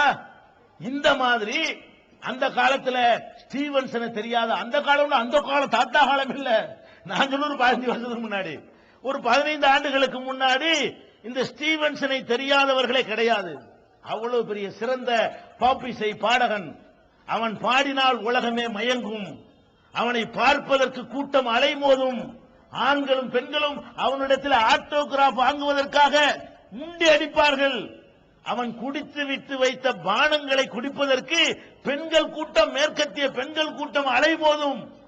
இப்படியெல்லாம் கோடிக்கணக்கான பெண் ரசிகைகளை பெற்றவன், கோடிக்கணக்கான ஆண் ரசிகைகளை பெற்றவன், தனி விமானங்கள் வைத்து பவனி வந்தவன், கோடி கோடியாக பணத்தை திரட்டியவன். நிம்மதி கிடைக்கல, எல்லாம் இருக்கிறது, அவனுக்கு கிடைக்காத எதுவும் இல்லை. அவனிடத்தில் இருந்த பணத்திற்கும் புகழுக்கும் என்ன நினைத்தாலும் அவனுக்கு கிடைக்கும். ஒன்னே ஒண்ணு கிடைக்கல, நிம்மதி, மன அமைதி கிடைக்கவில்லை. அதுக்கு என்ன செய்ய வேண்டும் என்று அவனுக்கு திருக்குர்ஆனுடைய பிரதி கிடைக்கிறது. அதை வாசிக்கிறான், மீண்டும் வாசிக்கிறான், திரும்ப திரும்ப வாசிக்கிறான். இஸ்லாம், இந்த குர்ஆன் தான் உலகத்தில் இருக்கிற பெரிய அற்புதம் என்று விளங்கி அவனும் இஸ்லாத்தை சேர்ந்து இன்றைக்கு யூசுப் இஸ்லாமாக பெயரை மாற்றிக்கொண்டு உலகம் முழுவதும் இஸ்லாமிய பிரச்சாரத்தை செய்து கொண்டிருக்கிற காட்சியை பார்க்க இன்றைக்கும் இருக்கிறார். அவர் சமீபத்திலே பெங்களூருக்கு கூட வருகை தந்திருந்தார். அப்ப உலக நாடுகளுக்கெல்லாம் சென்று இஸ்லாத்தை அவர் பிரச்சாரம் செய்கிறாரு. அதுக்கு எது காரணம்? இந்த குர்ஆனை வாசிக்கிறாரு. அவர் என்ன எவ்வளவு பெரிய அறிவாளியா இருந்தோம், நமக்கு கிடைக்காத ஒரு பொக்கிஷமா இருக்கிறது என்று குர்ஆன் அவரை திகைக்க வைத்தது. ஆயிரக்கணக்கில் சொல்லிக்கொண்டே போகலாம். நம்ம நாட்டில் கூட ஒன்று சொல்லலாம். உதாரணத்திற்கு யாரு, கமலாதாஸ் கேள்விப்பட்டிருக்கீங்களா? கமலாதாஸ் ஒரு 25 ஆண்டுகளுக்கு முன்னாடி உள்ளவர்களுக்கெல்லாம் கமலாதாஸை மறக்க முடியாது. அவர் யாரு? அவர் சிறந்த எழுத்தாளர், பல பத்திரிகைகளில் அறிவுபூர்வமான விஷயங்களை எல்லாம் எழுதியவர். இந்திரா காந்தியுடைய காலத்திலே நோபல் பரிசுக்கு இவரை பரிந்துரை செய்கிறார். இவருக்கு நோபல் பரிசு கொடுக்கலாம் என்று இந்திராவால் பரிந்துரை செய்யப்பட்டவர் யார்? கமலாதாஸ். அவர் எழுதிய ஒரு கதை குமுதம் என்ற பத்திரிகையில் அன்றைக்கு என் கதை என்ற பெயரில் அவருடைய கதையை வாசிப்பதற்காகவே அந்த பத்திரிகை அதிகப்படியான வாசகர்களிடத்தை சென்றடைந்தது. அப்படியாக என் கதை புத்தகமா வந்திருக்கிறது. அவர் எப்படி இருந்தார்? நிறைய எழுத்தாளராக இருந்தது போல ஒழுக்க கேடுகளை நியாயப்படுத்தக்கூடியவராக இருந்தார். இன்றைக்கு அவர் எங்கே இருக்கிறார்? கேரளாவை சேர்ந்த கமலாதாஸ் இன்னைக்கு கமலா சுரையாவாக குர்ஆனை வாசித்து இஸ்லாத்தை ஏற்றுக்கொண்டு கமலா சுரையாவாக இன்றைக்கும் வாழ்ந்து கொண்டிருக்கிற காட்சியை பார்க்கிறோம். இவரை மாற்றியது எது? இந்த அதிசய வேதம், அற்புத வேதம், அல்லாஹ்வுடைய வேதம் என்று முஸ்லிம்கள் நம்புகிறோமே, இந்த திருக்குர்ஆன் என்ற அதிசயம் தான் அப்படிப்பட்ட ஒரு பெண்ணையே புரட்டி போடுது. எப்படிப்பட்ட பெண்ணு? முழுசாக அவிழ்த்து விட்டு ஆடைகளை வேண்டாம் என்று சொல்ற அளவுக்கு வந்த ஒரு பெண் முழுக்க முழுக்க புர்கா அணிந்து உடலை கண்ணியமான முறையிலே மறைத்துக் கொண்டவராக இன்னைக்கு நடமாடுகிறார் என்று சொன்னால், நபிகள் நாயகம் ஸல்லல்லாஹு அலைஹி வஸல்லம் அவருடைய காலத்தில் இருந்து உலகத்தை வியக்க வைத்த திருக்குர்ஆன் இன்றைய தேதி வரையிலும் அதை வாசிக்கிற அனைவரையும் ஈர்க்கக்கூடியதாக, அவங்க உள்ளத்தை புரட்டி போடக்கூடியதாக, தடம் புரண்டவர்களை சரியான பாதைக்கு கொண்டு செல்லக்கூடியதாக இந்த திருக்குர்ஆன் என்ற வேதத்தை அல்லாஹ் ஒரு பேரற்புதமாக உலகத்திற்கு தந்து இன்றைக்கும் காப்பாற்றிக் கொண்டிருக்கிறான். அது என்ன அற்புதம்! குர்ஆன்ங்கிற ஒரு புஸ்தகம் எப்படி ஒரு அற்புதமா இருக்க முடியும் என்று நீங்கள் கேட்கலாம். தடம் புரண்டவர்களை சரியான பாதைக்கு கொண்டு செல்லக்கூடியதாக இந்த திருக்குர்ஆன் என்ற வேதத்தை அல்லாஹ் ஒரு பேரற்புதமாக உலகத்திற்கு தந்து இன்றைக்கும் காப்பாற்றிக் கொண்டிருக்கிறான். அது என்ன அற்புதம்! குர்ஆன்ங்கிற ஒரு புஸ்தகம் எப்படி ஒரு அற்புதமா இருக்க முடியும் என்று நீங்கள் கேட்கலாம். என்ன அற்புதம் கேட்கிறீங்களா? பொதுவாக ஒரு அற்புதத்தை உங்களுக்கு சொல்கிறேன். ஒரு மனிதன் பெரிய உலகத்தில் அவனுக்கு மிஞ்சின அறிவாளி இல்லை என்று வைத்துக் கொள்ளுங்கள். அப்படிப்பட்ட ஒரு மனிதன் ஒரு புஸ்தகத்தை எழுதுகிறான், ஒரு தத்துவத்தை எழுதுகிறான். அந்த புஸ்தகம் ஒரு 100 வருஷத்துக்கு பிறகு வாசித்து பார்த்தால் அனைத்தும் சரி என்று சொல்ல இயலுமா? சொல்ல இயலாது. ஒரு புஸ்தகத்தை நான் எழுதுறேன், நான் எழுதும்போது எப்படி எழுதுவேன்? என் காலத்துடைய அறிவுக்கு ஏற்றவாறு எழுதுவேன். என் காலத்தில் என்ன கண்டுபிடிக்கப்பட்டிருக்கிறதோ அதுக்கு தகுந்த மாதிரி நான் எழுதுவேன். 100 வருஷத்துக்கு பிறகு வேற ஒன்ன கண்டுபிடிச்சிருவாங்க. நான் சொன்னது என்னவாயிரு 90% தப்புன்றுவாங்க, இல்லாட்டி 75% தப்புன்றுவாங்க, அல்ல குறைஞ்சது 10% தப்புன்றுவாங்க. பிந்தி வர்றவன் எந்த ஒரு புஸ்தகமும் பல நூற்றாண்டுகளுக்கு பிறகு இது பொருந்தும் அப்படின்னு சொல்லக்கூடிய தகுதியில இருக்கவே முடியாது. நம்ம இந்தியாவுடைய அரசியல் சட்டத்தை எடுத்துக்கிறங்க. இந்தியா சுதந்திரம் அடையும் பொழுது நம்ம நாட்டுக்கு ஒரு அரசியல் சட்டத்தை உருவாக்கினார்கள். யார் உருவாக்கினா? நம்மள மாதிரி கை நாட்டுகளா? இல்ல, பெரிய பெரிய அறிஞர்கள் எல்லாம் கூடி உண்டாக்குறாங்க. இந்தியாவுடைய அரசியல் சட்டத்தை உருவாக்கியவர்கள் யாரு? பெரிய பெரிய அம்பேத்கர் மாதிரி பெரிய பெரிய வல்லுநர்கள் எல்லாம் கூடி ஒரு பெரிய குழுவே திரண்டு ஒவ்வொன்றையும் வரிக்கு வரி வார்த்தைக்கு வார்த்தை அலசி ஆய்வு செய்து உலக நாட்டு சட்டங்களை எல்லாம் கரைச்சு குடிச்சு இதுதான் இந்தியாவுடைய சட்டம் அப்படின்னு அரசியல் சாசனத்தை உண்டாக்குனாங்க. யாரு? நம்ம நாட்டில் வாழ்ந்த பேரறிஞர்கள். இப்ப 60 வருஷம் தான் ஆகுது. நம்ம அரசியல் சாசனத்தை 500க்கு மேல திருத்தி விட்டாங்க. 60 வருஷத்துல 500 தடவை திருத்தினா என்ன விளங்குது? மனிதனுடைய எந்த பெரிய மனிதனுடைய தத்துவங்களாக இருந்தாலும் ஒரு 50 வருஷத்துக்கு தாக்கு பிடிக்காது, 100 வருஷத்துக்கு தாக்கு பிடிக்காது. பிந்தி வரக்கூடியவர்கள் முந்தி வரக்கூடிய நூல்கள்ல குறை காணுவார்கள். இப்ப குர்ஆனுக்கு வாங்க. குர்ஆன் என்ன போன வருஷம் வந்ததா? குர்ஆன் உலகத்துக்கு 10 வருஷம் தான் ஆகுதா? 20 வருஷம் ஆகுது? 100 வருஷம் ஆகுது? 200 வருஷம் ஆகுது? 1428 வருஷம் ஓடி போச்சு. குர்ஆன் உலகத்துக்கு எவ்வளவு காலாச்சு? ஹிஜ்ரியா 1428, ஹிஜ்ரிக்கு முன்னாடி ஒரு 13 சேக்கணு குர்ஆன் வர ஆரம்பிச்சு பாத்தீங்கன்னா இந்த ஆண்டு பார்த்தா 1430-35 வருஷம். எது குர்ஆன் இந்த உலகத்துக்கு தரப்பட்டு 1400 வருஷங்களை தாண்டி விட்டது. இந்த குர்ஆன் என்பது 14 நூற்றாண்டுக்கு முந்தி முகமது நபி இது கடவுளுடைய வார்த்தை நமக்கு தர்றாரு. முகமது நபி சொந்தமா எழுதியிருந்தார் வைங்க, அது எப்படி இருந்திருக்கு? அந்த காலத்து அறிவுக்கு தகுந்தவாறு தான் அந்த வேதம் இருக்கும். இப்ப எடுத்து பார்த்தா என்ன இருக்கு? நீ வேண்டா கொண்டுட்டு வா, 14 நூற்றாண்டுக்கு முந்தைய எழுத எல்லா புஸ்தகத்தையும் கொண்டுட்டு வா. நான் 14,000 தப்பு நான் கண்டுபிடிச்சு சொல்றேன். 14 நூற்றாண்டுக்கு முந்தைய 1400 வருஷத்துக்கு முந்தைய எழுதின எந்த புஸ்தகத்தையும் கொண்டுட்டு வா. இன்றைய விஞ்ஞானத்தில் ஆய்வு செஞ்சு பார்ப்போம், அறிவியல் கண்டுபிடிப்போடு ஆய்வு செஞ்சு பார்ப்போம், மருத்துவர்கள்ட்ட கேட்டு ஆய்வு செஞ்சு பார்ப்போம், வரலாறு ஆய்வு செஞ்சு பார்ப்போம். ஒவ்வொரு கோணத்திலே ஆய்வு செய்யும் பொழுதும் அவ்வளவும் தப்பு தப்பா இருக்கும். 14 நூற்றாண்டுக்கு முந்தி உள்ள விஷயங்கள் நிச்சயமா தப்பா இருக்குமா இல்லையா?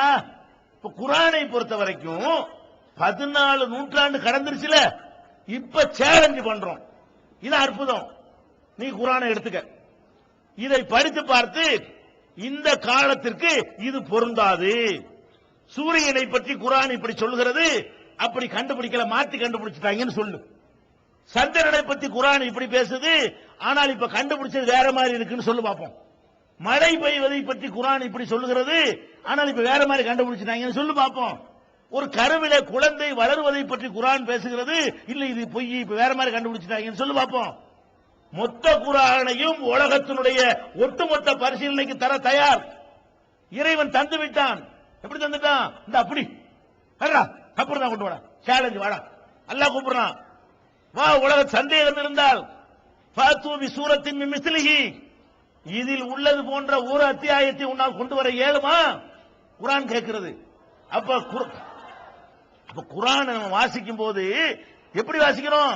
என்னடா அவ்வளவு 6000க்கு மேற்பட்ட வசனங்கள் இருக்கிறது, ஒரே ஒரு வசனத்தை எடுத்து இது விஞ்ஞானத்துக்கு மாத்தம், இது மருத்துவத்துக்கு மாத்தம், இது கண்டுபிடிக்கப்பட்ட சிறந்த தத்துவத்துக்கு இது மாற்றம், இது இந்த காலத்துக்கு பொருந்தாது, அது அந்த காலத்துக்கு பொருந்த அப்படின்னு சொல்லி அறிவுபூர்வமாக உலகத்தில் யாராலும் நிரூபிக்க ஏண்டதா ஏழுமான்னா முடியவே முடியாது. ஃபர்ஸ்ட் விஷயம் என்ன? எது அற்புதம்? ஒரு புஸ்தகம் 14 நூற்றாண்டை கடந்த, இன்னும் சொல்ல போனால் வேதங்கள் சொல்றாங்கல்ல, வேதங்கள், வேதத்துக்கு வேற ஒரு பெயரையும் வச்சிருப்பாங்க, மறைன்னு சொல்லுவாங்க. மறைண்டா வேதம் ஒரு அர்த்தம் இருக்கிறது, அதுக்கு இன்னொரு அர்த்தம் இருக்கிறது. மறைண்டா என்ன? மறைச்சியல். மறைண்டா என்ன? மறைச்சிரு. அதுல தப்பு தவறு இருக்குதான் செய்யும். மறைச்சிரு, எல்லாருக்கும் கொடுத்துறாத, இது குறிப்பிட்ட சாரார் தான் படிக்கணும், அனைவரும் படிச்சிடக்கூடாது, ஒரு சாரார் படிச்சா காதுல ஈயத்தை கட்சி ஊத்துவோம் என்றெல்லாம் வேதங்களை மக்கள் சிந்திக்க கூடாது. வேதங்கள் என்றால் கண்ணை மூடிக்கொண்டு நம்ப வேண்டும், அதுல தப்பு தவறு இருந்தாலும் நீ பார்க்க கூடாது அப்படின்னு எல்லா வேதங்களும் சொல்லும் பொழுது இந்த ஒரு வேதம் சொல்லுது படி, சிந்தி, தப்பு இருந்தா எடுத்து காட்டு. ஆச்சரியமா இல்ல? அதிசயமா இல்ல? இது இப்படி எவனுக்கு முடிஞ்சது? உலகம் தோன்றிய காலத்தில் இருந்து இந்த 20ஆம் நூற்றாண்டு வரைக்கும் எவனாச்சு, எந்த கொம்பனாச்சு, எந்த பல்கலைக்கழகமாச்சு, எந்த ஒரு அரசாங்கமாச்சும், எந்த ஒரு நிறுவனமாவது ஒரு புத்தகத்தை வெளியிட்டு இதில் எவனும் தவறு காண முடியாது என்று அறைகூவல் விட முடியுமா? இது கடவுளின் வார்த்தையாக இருக்கிற காரணத்தினால் அவன் 1400 வருஷத்துக்கு முந்தி சொல்றான், இன்னைக்கு உள்ளதே மெய்ப்பிக்குது. ஏன்? அவன் தானே படைச்சான். மழை பெய்யறத பத்தி அவன் சொன்னான்னு சொன்னா அவன் என்ன சொன்னான்னு அப்படித்தானங்க இருக்கு. அவன் தானே மழையை பெய்ய வைக்கிறான். இவங்க கண்டுபிடிச்சு மாறிக்கிறமா? அப்ப இது கடவுளே கொடுத்த காரணத்தினால்தான் குர்ஆன் எதை பேசினாலும் சரி பேசாம இல்ல. சூரியனை பேசுகிறது, சந்திரனை பேசுகிறது, பூமியை பேசுகிறது, மழையை பேசுகிறது, தாவரங்களை பேசுகிறது, அவற்றுடைய செயல்பாடுகளை பேசுகிறது, எறும்பு, தேனி என்று ஜீவராசிகளை பற்றி பேசுகிறது, இலைவிலைகளை பற்றி பேசுகிறது, காற்றை பற்றி பேசுகிறது, வாழுகிற பூமியை பற்றி பேசுகிறது, கடலை பற்றி பேசுகிறது, அதில் உள்ள அலையை பற்றி பேசுகிறது, பூமிக்கு அடியில் உள்ள நிலத்தடி நீரை பற்றி பேசுகிறது. எதை பேசினாலும் இந்த 20ஆம் நூற்றாண்டில் வாழ்கிற மேதை பேசுவான அதை விட சிறப்பாக பேசுகிறது. குர்ஆன் பேசுது. எதை பேசினாலும் சரி, இன்னைக்கு வா, எந்த மேதை இதை பத்தி சொல்லி இருக்கிறான், கரெக்டான கொண்டா, இந்த பார் குர்ஆன. இன்னும் சொல்ல போனா அவனுக்கு சொல்லி கொடுக்கிற மாதிரி இருக்கும். ஒண்ணு அவனுக்கு ஈக்குவலா பேசும், இல்லை என்று சொன்னால் அவனுக்கு தப்பை சொல்லிக் கொடுக்கக்கூடிய வகையில குர்ஆனுடைய ஒவ்வொரு அறிவிப்பும் இருப்பதை பார்க்கிறோம். ஃபர்ஸ்ட் அற்புதம் எது? குர்ஆன் 14 நூற்றாண்டுகளாக எந்த மனிதராலும், இன்னும் உலகத்தில் நான் கேட்கிறேன், உலகத்தில் அதிகமா எதிர்க்கப்படுற மார்க்கம் எதுங்க? இஸ்லாம் தான்.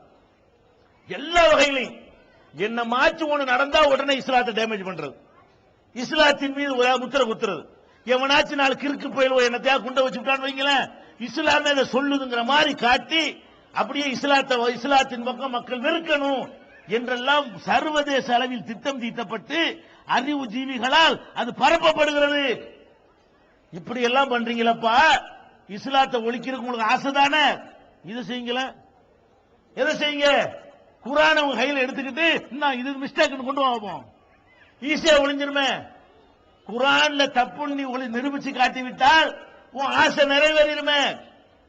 முடியாது. முடியாத காரணத்தினாலதான் நல்லா கவனிங்க, ஒவ்வொரு மதத்துக்காரனும் இன்னொரு மதத்துக்காரனை திட்டுவான். எதுல திட்டுவான் தெரியுமா? அந்த மதத்தினுடைய புராணத்தில் போய் திட்டுவான், அதனுடைய வரலாறுல திட்டுவான், அதனுடைய சட்டங்கள்ல போய் திட்டுவான். நம்மளை திட்டும் போது மட்டும்தான் எங்க வைக்குவான்? நம்மள உள்ள நாலு கிறுக்கு பயில இருக்கான அதை திட்டுவான். எதை திட்ட முடியாது? குர்ஆனை திட்ட இயலாது. அடே நீ புராண இதிகாசங்களை எடுத்து அது தப்பு, இது தப்பு, அப்படியே ராமர் பாலம் கட்டியிருப்பாரா, கடல் கடியில் இருக்குமா, இப்படி எல்லாம் கேட்பீல. அப்படி எல்லாம் நீ கேட்கக்கூடிய நீ இஸ்லாம் சொல்லக்கூடிய விஷயத்துல அப்படி ஒரு கேள்வி எழுப்ப இயலுமா? எழுப்ப இயலாது. அதனால அந்த அளவுக்கு ஒரு அற்புதமான முறையில திருமறை குர்ஆனை எல்லாம் தந்திருக்கிறான். எப்படின்னு பாருங்களேன். சில விஷயங்கள் ஆச்சரியப்படக்கூடிய விஷயங்கள் எப்படியெல்லாம் ஆச்சரியப்படுறோம் என்று பார்த்தீங்கன்னு சொன்னா, ரசூல் சார் நபிகள் நாயகத்துக்கு முன்னாடி மூசா, கிறிஸ்தவர்கள் மோசே என்று சொல்லுவார்கள், நம்ம மூசா என்று சொல்லுவோம். மூசா என்று ஒரு தூதர் இருந்தார். அவர் நபிகள் நாயகத்திற்கு ரொம்ப காலத்துக்கு முந்தைய ஒரு தூதர். அவர் போய் நபிகள் நாயகத்தை போலவே ஒரு கடவுள் கொள்கையை சொல்கிறார். அவருடைய எதிரி யாரு என்றால் ஃபிரௌன். ஃபிரௌன்கிற ஒரு ராஜா. ஃபிரௌன்கிறவன் யாரு? ஒரு மன்னன், கொடுங்கோல் மன்னன். அவனுக்கு போய் இந்த மார்க்கத்தை சொல்றார். யாரு? மூசா நபி. அவன் எதிர்க்கிறான். யார் எதிர்க்கிறா? மூசா நபி சொன்ன அந்த போதனையை ஃபிரௌன் என்ற கொடியவன் எதிர்க்கிறான். எதிர்த்தவன ரெண்டு பேருக்கு மத்தியில் பலவிதமான மோதல்கள் நடக்கிறது, கருத்து பரிமாற்றங்கள் நடக்கிறது, பல போட்டிகள் நடக்கின்றன, பல விவாதங்கள் நடக்கின்றன. இதற்கெல்லாம் பிறகு மூசா நபியின் பக்கம் மக்கள் கொஞ்சம் கொஞ்சமா அதிகமா சேர்ந்து கொண்டே வருகிறார்கள். கடைசியாக ஃபிரௌன் என்ன பண்றான்? இவரை காலி பண்ணிடணும், மூசாவை காலி பண்ணிடணும் என்று திட்டமிட்டு அவரை ராணுவத்தோடு விரட்டிக்கிட்டு வர்றான். இதை கேள்விப்பட்டு மோசே ஓடுறார். மோசே என்ன செய்யறார்? மூசா நபி ஓடுகிறார், தன்னுடைய சீடர்களோடு தோழர்களோடு ஓடுகிறார். ஃபிரௌன் விரட்டி கொண்டே வர்றான்.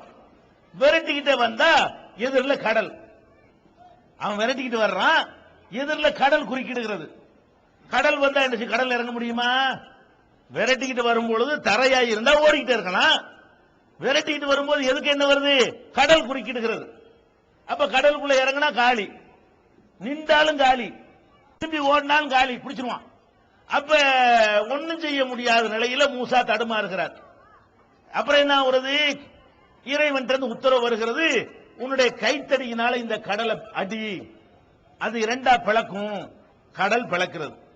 மூசா நபி என்ன செஞ்சிட்டாரு? அவரும் அவருடைய கூட்டத்தார்களும் கடல் அப்படி பிளந்து வழி விடுகிறது, உள்ள நுழைஞ்சு தப்பிச்சு வந்துட்டாங்க.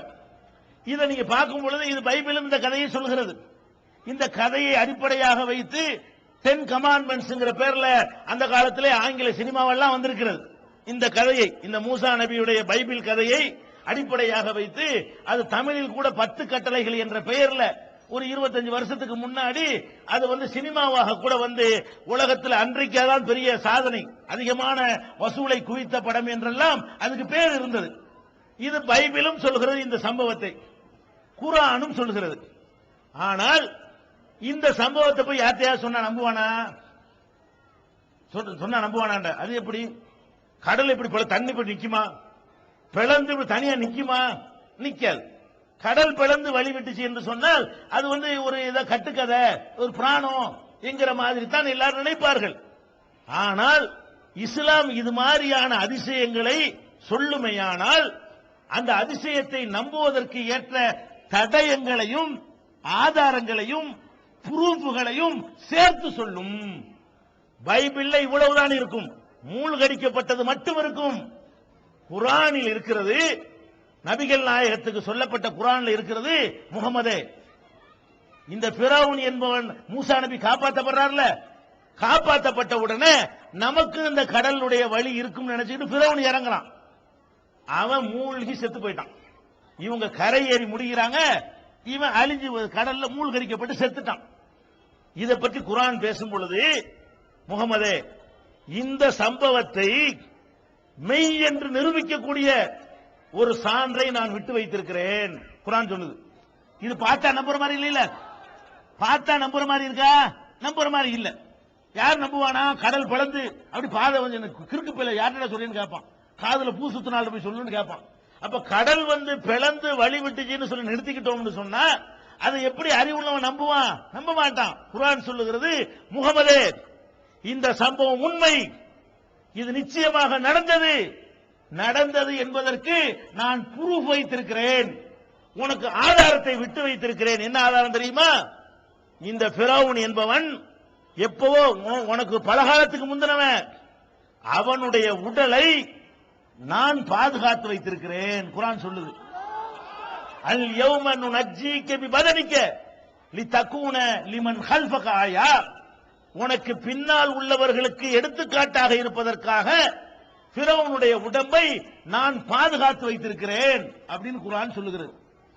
இப்ப இந்த ஃபிரௌன்ங்கிறவன் அப்ப ரசூலுல்லாஹ் காலத்தில் இந்த உடம்பு எடுக்கல. குர்ஆன் சொல்லக்கூடிய காலத்தில் எங்கேயும் ஃபிரௌனுடைய உடல் இல்ல. பிறகு ஒரு 100 ஆண்டுக்கு முன்னாடி, அதாவது நபிகள் நாயகத்து காலத்துக்கு 1300 வருஷத்துக்கு அப்புறம் இந்த கடல் வழி ஆராய்ச்சி செய்யக்கூடியவர்கள் ஒரு கடற்கரை ஓரமாக ஈஜிப்ட்ல எகிப்துல ஆட்சி புரிஞ்சான். அங்க போய் சோதிக்கும் பொழுது ஒரு பனிப்பாறை, ஐஸ் கட்டி மாதிரி பனிப்பாறைக்கு உள்ள ஒரு உடல் எடுக்கப்படுகிறது. ஒரு உடல் இருக்கிறது. எங்க இருக்கிறது? ஐஸ் கட்டிக்கு உள்ள அந்த உடல் இருக்கிறது. அதை உடைச்சி எடுத்து பக்குவமா கொண்டு வந்து அதை பலவிதமான சோதனைகளுக்கு உட்படுத்துகிறார்கள். என்ன சோதனை? ஒரு பொருள் எத்தனை வருஷத்துடைய பொருள்னு சொல்லி இப்ப கண்டுபிடிக்கலாம். இன்னைக்கு மனிதன் நாலேஜ் எந்த அளவுக்கு இருக்கிறான்னு கேட்டா, கார்பன் டெஸ்ட் உள்பட பல டெஸ்டுகள் இருக்கிறது. அந்த சோதனைகளை உட்படுத்தி பார்த்தால் இது இத்தனை ஆண்டுகளுக்கு முந்தியது என்று கரெக்டா கண்டுபிடிக்க முடியும். இந்த உடம்ப அவங்க சோதனைக்கு உட்படுத்துறாங்க.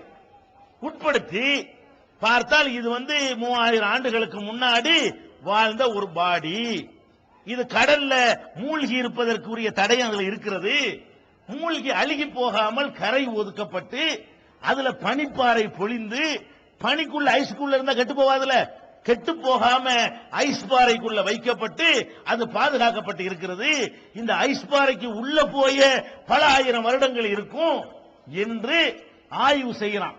அந்த ஃபிரௌனுக்கு சொல்லப்படக்கூடிய குணாதிசயங்கள், அந்த காலத்து மக்களுடைய உயரம், அந்த அவங்களுடைய அமைப்புகளை பற்றிய வரலாறுகள் எல்லாத்தையும் ஆய்வு செய்து இது எகிப்தை ஆட்சி புரிந்த ஃபிரௌனுடைய உடல் என்று யார் சொல்றா?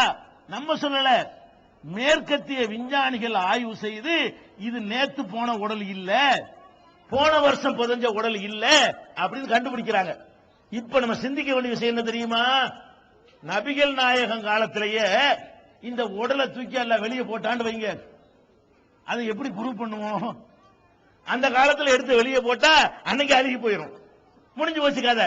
இதான் ஃபிரௌனுடைய உடல் என்று சொன்னா அதை ஆதாரத்தோடு நிரூபிக்க இயலுமா? நிரூபிக்க இயலாது. எந்த காலம் வரைக்கும் எல்லாம் பாதுகாக்கிறான்? எந்த காலத்துல மனுஷனுடைய அறிவு இப்படி வளருமோ? எப்படி வளரும்? இது இத்தனை வருஷத்துக்கு முந்தினதுங்கிற நாலேஜ் எப்ப மனுஷன் பெறுவானோ, அந்த உடலை எடுத்த பிறகு திரும்பவும் எப்ப பாதுகாப்பானோ, உடலை எடுத்துட்டோம், தோண்டி எடுத்துட்டோம், அப்புறமேல அந்த உடலை பாதுகாக்கணுமே அப்படிங்கிற ஒரு அறிவை என்னைக்கு பெறுவான்னு காத்துக்கிட்டு இருந்து போன நூற்றாண்டுல இந்த உடலை வெளியே தள்ளுறான் இறைவன். இன்றைக்கு நவீன சாதனங்களை பயன்படுத்தி அந்த உடல் எகிப்துடைய மியூசியத்தில் பாதுகாக்கப்பட்டு வருகிறது. அப்ப உன்னுடைய உடம்பை பாதுகாப்போன்னு இப்ப பார்க்கும் பொழுது அப்ப 3000 வருஷத்துக்கு முந்தினவங்கிறது தெரிகிறது. அது அப்ப தண்ணியில மூழ்கி போனாங்கிறது தெரிகிறது. மூழ்கி ஊதி போன நிலையில அவன் ஐஸ் பெட்டிக்கு வர்றது தெரிகிறது. அதனுடைய வருஷத்தை சொல்லுகிறது. இதையெல்லாம் வைத்து பார்த்து அந்த உடல் இவனுடைய உடல் தான். இந்த உடல் எப்படி அல்லாஹ் என்ன செய்யறான்? கடலுக்குள்ளே விட்டுருந்தான்னு வைங்க, மீன் நின்று போயிருக்கும். அல்லது கரையில ஒதுக்கி சும்மா போட்டான்னு வைங்க, அழுகி போயிருக்கும். அவனை கரைக்கும் கொண்டு வந்து அப்படி கடலை நவத்தி விட்டு, கடல் நவந்து போயிருக்கா இல்லையா? கடல் சில இடங்கள்ல நீங்க பாத்தீங்கன்னு சொன்னா கடல் இருக்கிற இடத்த முன்னாடி வந்திருக்கும். சில இடங்கள்ல கடல் இருந்த இடத்த விட்டு பின்னாடி ஓடி போயிருக்கும். கடல் சில இடங்கள்ல நீங்க பாத்தீங்கன்னு சொன்னா கடல் இருக்கிற இடத்த முன்னாடி வந்திருக்கும். சில இடங்கள்ல கடல் இருந்த இடத்த விட்டு பின்னாடி ஓடி போயிருக்கும். நீங்க இந்த பக்கத்துல பார்க்கலாம், பூம்புகார் பாத்திருக்கீங்களா? பூம்புகார் இப்ப ஒரு ஊர் இருக்குல்ல, இதா பூம்புகாரு? இது பூம்புகாரு இல்ல. இந்த பூம்புகாருடைய வரலாற்று பேர் என்ன? காவிரி பூம்பட்டினம்னு சொல்லுவாங்க. அதுலதான் இந்த சிலப்பதிகாரம் நடந்ததான்னு சொல்றாங்கல்ல. கண்ணகி கோவலன் எல்லாம் வாழ்ந்த ஊருங்கிறாங்கல்ல, அந்த ஊர் தான் காவிரி பூம்பட்டினம். அந்த ஊர் ஒரு காலத்துல வெளியில இருந்துச்சு. கடல் முன்ன வந்து இப்ப ஊரே கடலுக்குள்ள இருக்குது. கடலுக்குள்ள இறங்கி பாத்தீங்கன்னா உள்ள வீடுகள்லாம் இருக்கும். அதுக்கு நினைவாக கருணாநிதி என்ன பண்றாரு? அந்த ஊருக்கு முன்னாடி பூம்புகார்னு ஒன்று உண்டாக்குனாரு. இது பூம்புகார் அல்ல. பூம்புகார் அவர் சினிமா எடுத்த காரணத்தினால பூம்புகார்ங்கிற பேர்ல ஒரு சினிமாவை எடுத்தாரு. அதனால அவர் தன் பேர் நிலைக்கணுங்கிறதுக்காக வேண்டி அந்த செத்து போன ஊரை என்ன பண்ணாரு? புதுசா வெளியில உண்டாக்குனாரு. ஆனா ஊர் உள்ள இருக்குது, ஊர் வெளியே இல்ல. இந்த மாதிரி என்ன நடந்திருக்கு தெரியுமா? கடற்கரையில ஒதுங்கின பிறகு கடலையை அல்ல உள்வாங்க வச்சுட்டான். உள்வாங்க வச்சுட்டு இத பனி பிரதேசமாக்குறான். பனிக்கு அடியில் இந்த உடலை போட்டு மூடி வைக்கிறான்.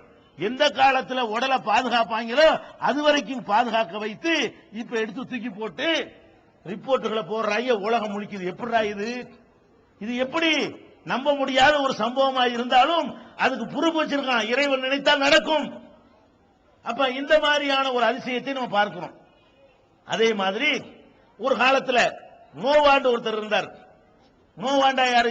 எதுக்கு நான் சொல்றேன்னு கேட்டா, சில குர்ஆன் சொல்லுகிறது அது அப்படியே அச்சரம் பேசாமல் இப்ப கண்டுபிடிச்சு நிரூபிக்கிறான்.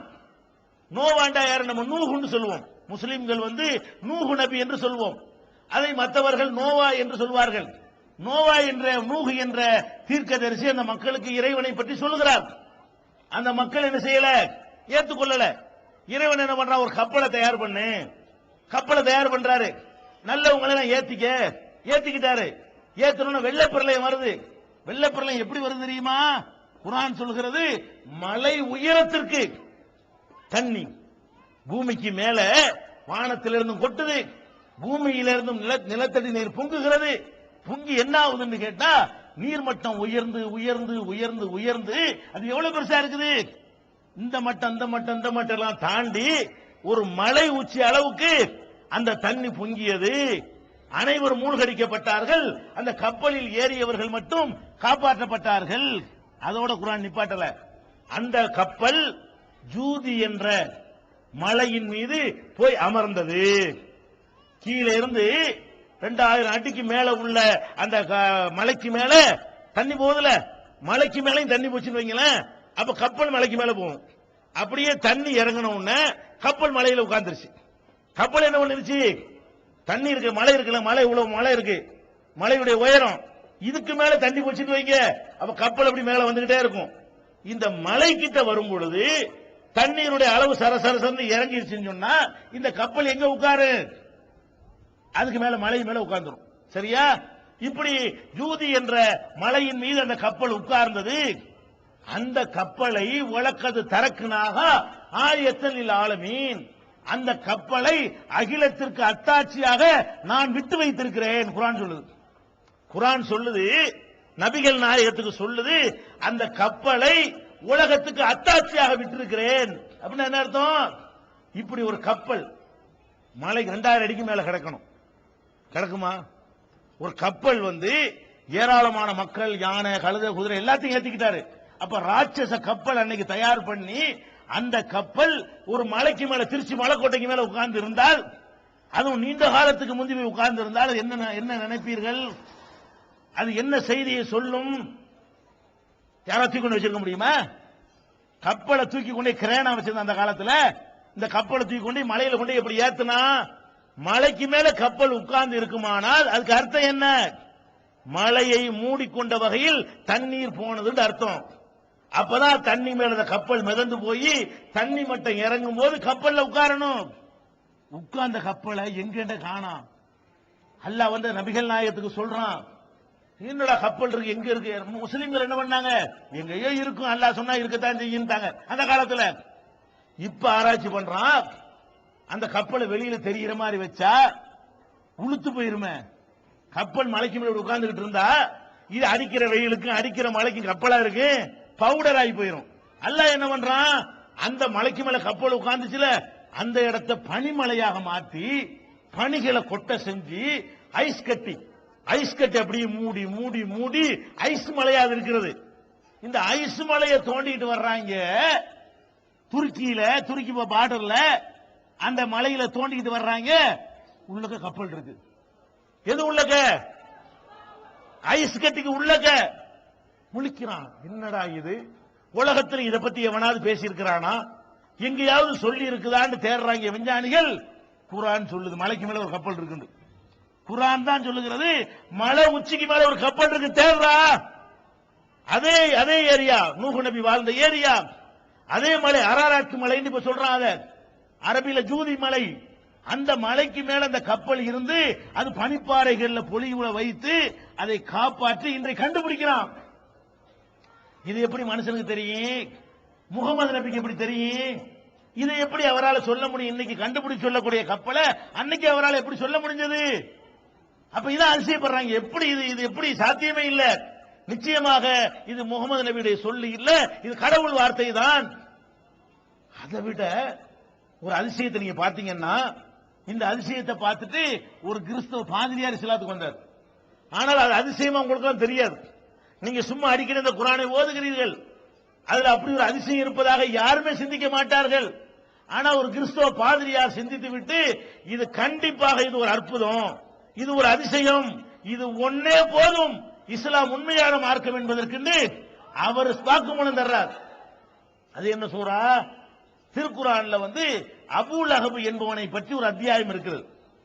தப்பத் யதா அபீ லஹபின் அப்படின்னு சொல்லி ஒரு சின்ன ஒரு 2 வரி 3 வரி இருக்கும். சின்ன வசனம், இவ்வளவு அடிக்கிடலாம், விரல்ல எழுதுனா 3 வரல எழுதிடலாம். இது ஒரு சின்ன ஒரு 3 வரியை கொண்ட ஒரு சின்ன அத்தியாயம். இந்த அத்தியாயத்தில் உள்ள செய்தி என்ன தெரியுமா? அபூ லஹப் என்று நபிகள் நாயகத்துக்கு பெரிய தகப்பனார். அபூ லஹப் என்பது நபிகள் நாயகத்தினுடைய தகப்பனாரோடு பிறந்த ஒருத்தனுக்கு பேரு அபூ லஹப். நபிகள் நாயகத்தின் மீது அவன் அதிகமான அன்பு வைத்திருந்தான். எப்ப? அவர் நபின்னு சொல்வதற்கு முன்னாடி நம்ம தம்பி மகன் அப்படின்னு ரொம்ப பாசம் வைத்திருந்தான். நபிகள் நாயகம் எப்போ ஒரு இறைவனை வணங்கணும்னு சொன்னாங்களோ, நான் இறை தூதர் என்று சொன்னார்களோ, இந்த கல்லு மண்ணை எல்லாம் வணங்கக்கூடாது சொன்னார்களோ, அப்ப எதிர்க்கக்கூடியவனாக அவன் மாறுகிறான். முதல் எதிரியா மாறுறான். நபிகள் நாயகத்தை எதிர்த்து மூஞ்சில மண்ணத்துக்கு வீசி நாசமா போ அப்படின்னு சொல்லி நபிகள் நாயகத்தை ஏசிட்டு போறான். அவனை கண்டிச்சு இந்த வசனம் இறங்குது. என்ன இறங்குது? முகம்மது நாசமாக மாட்டார், அபூ லஹப் தான் நாசமாவான்.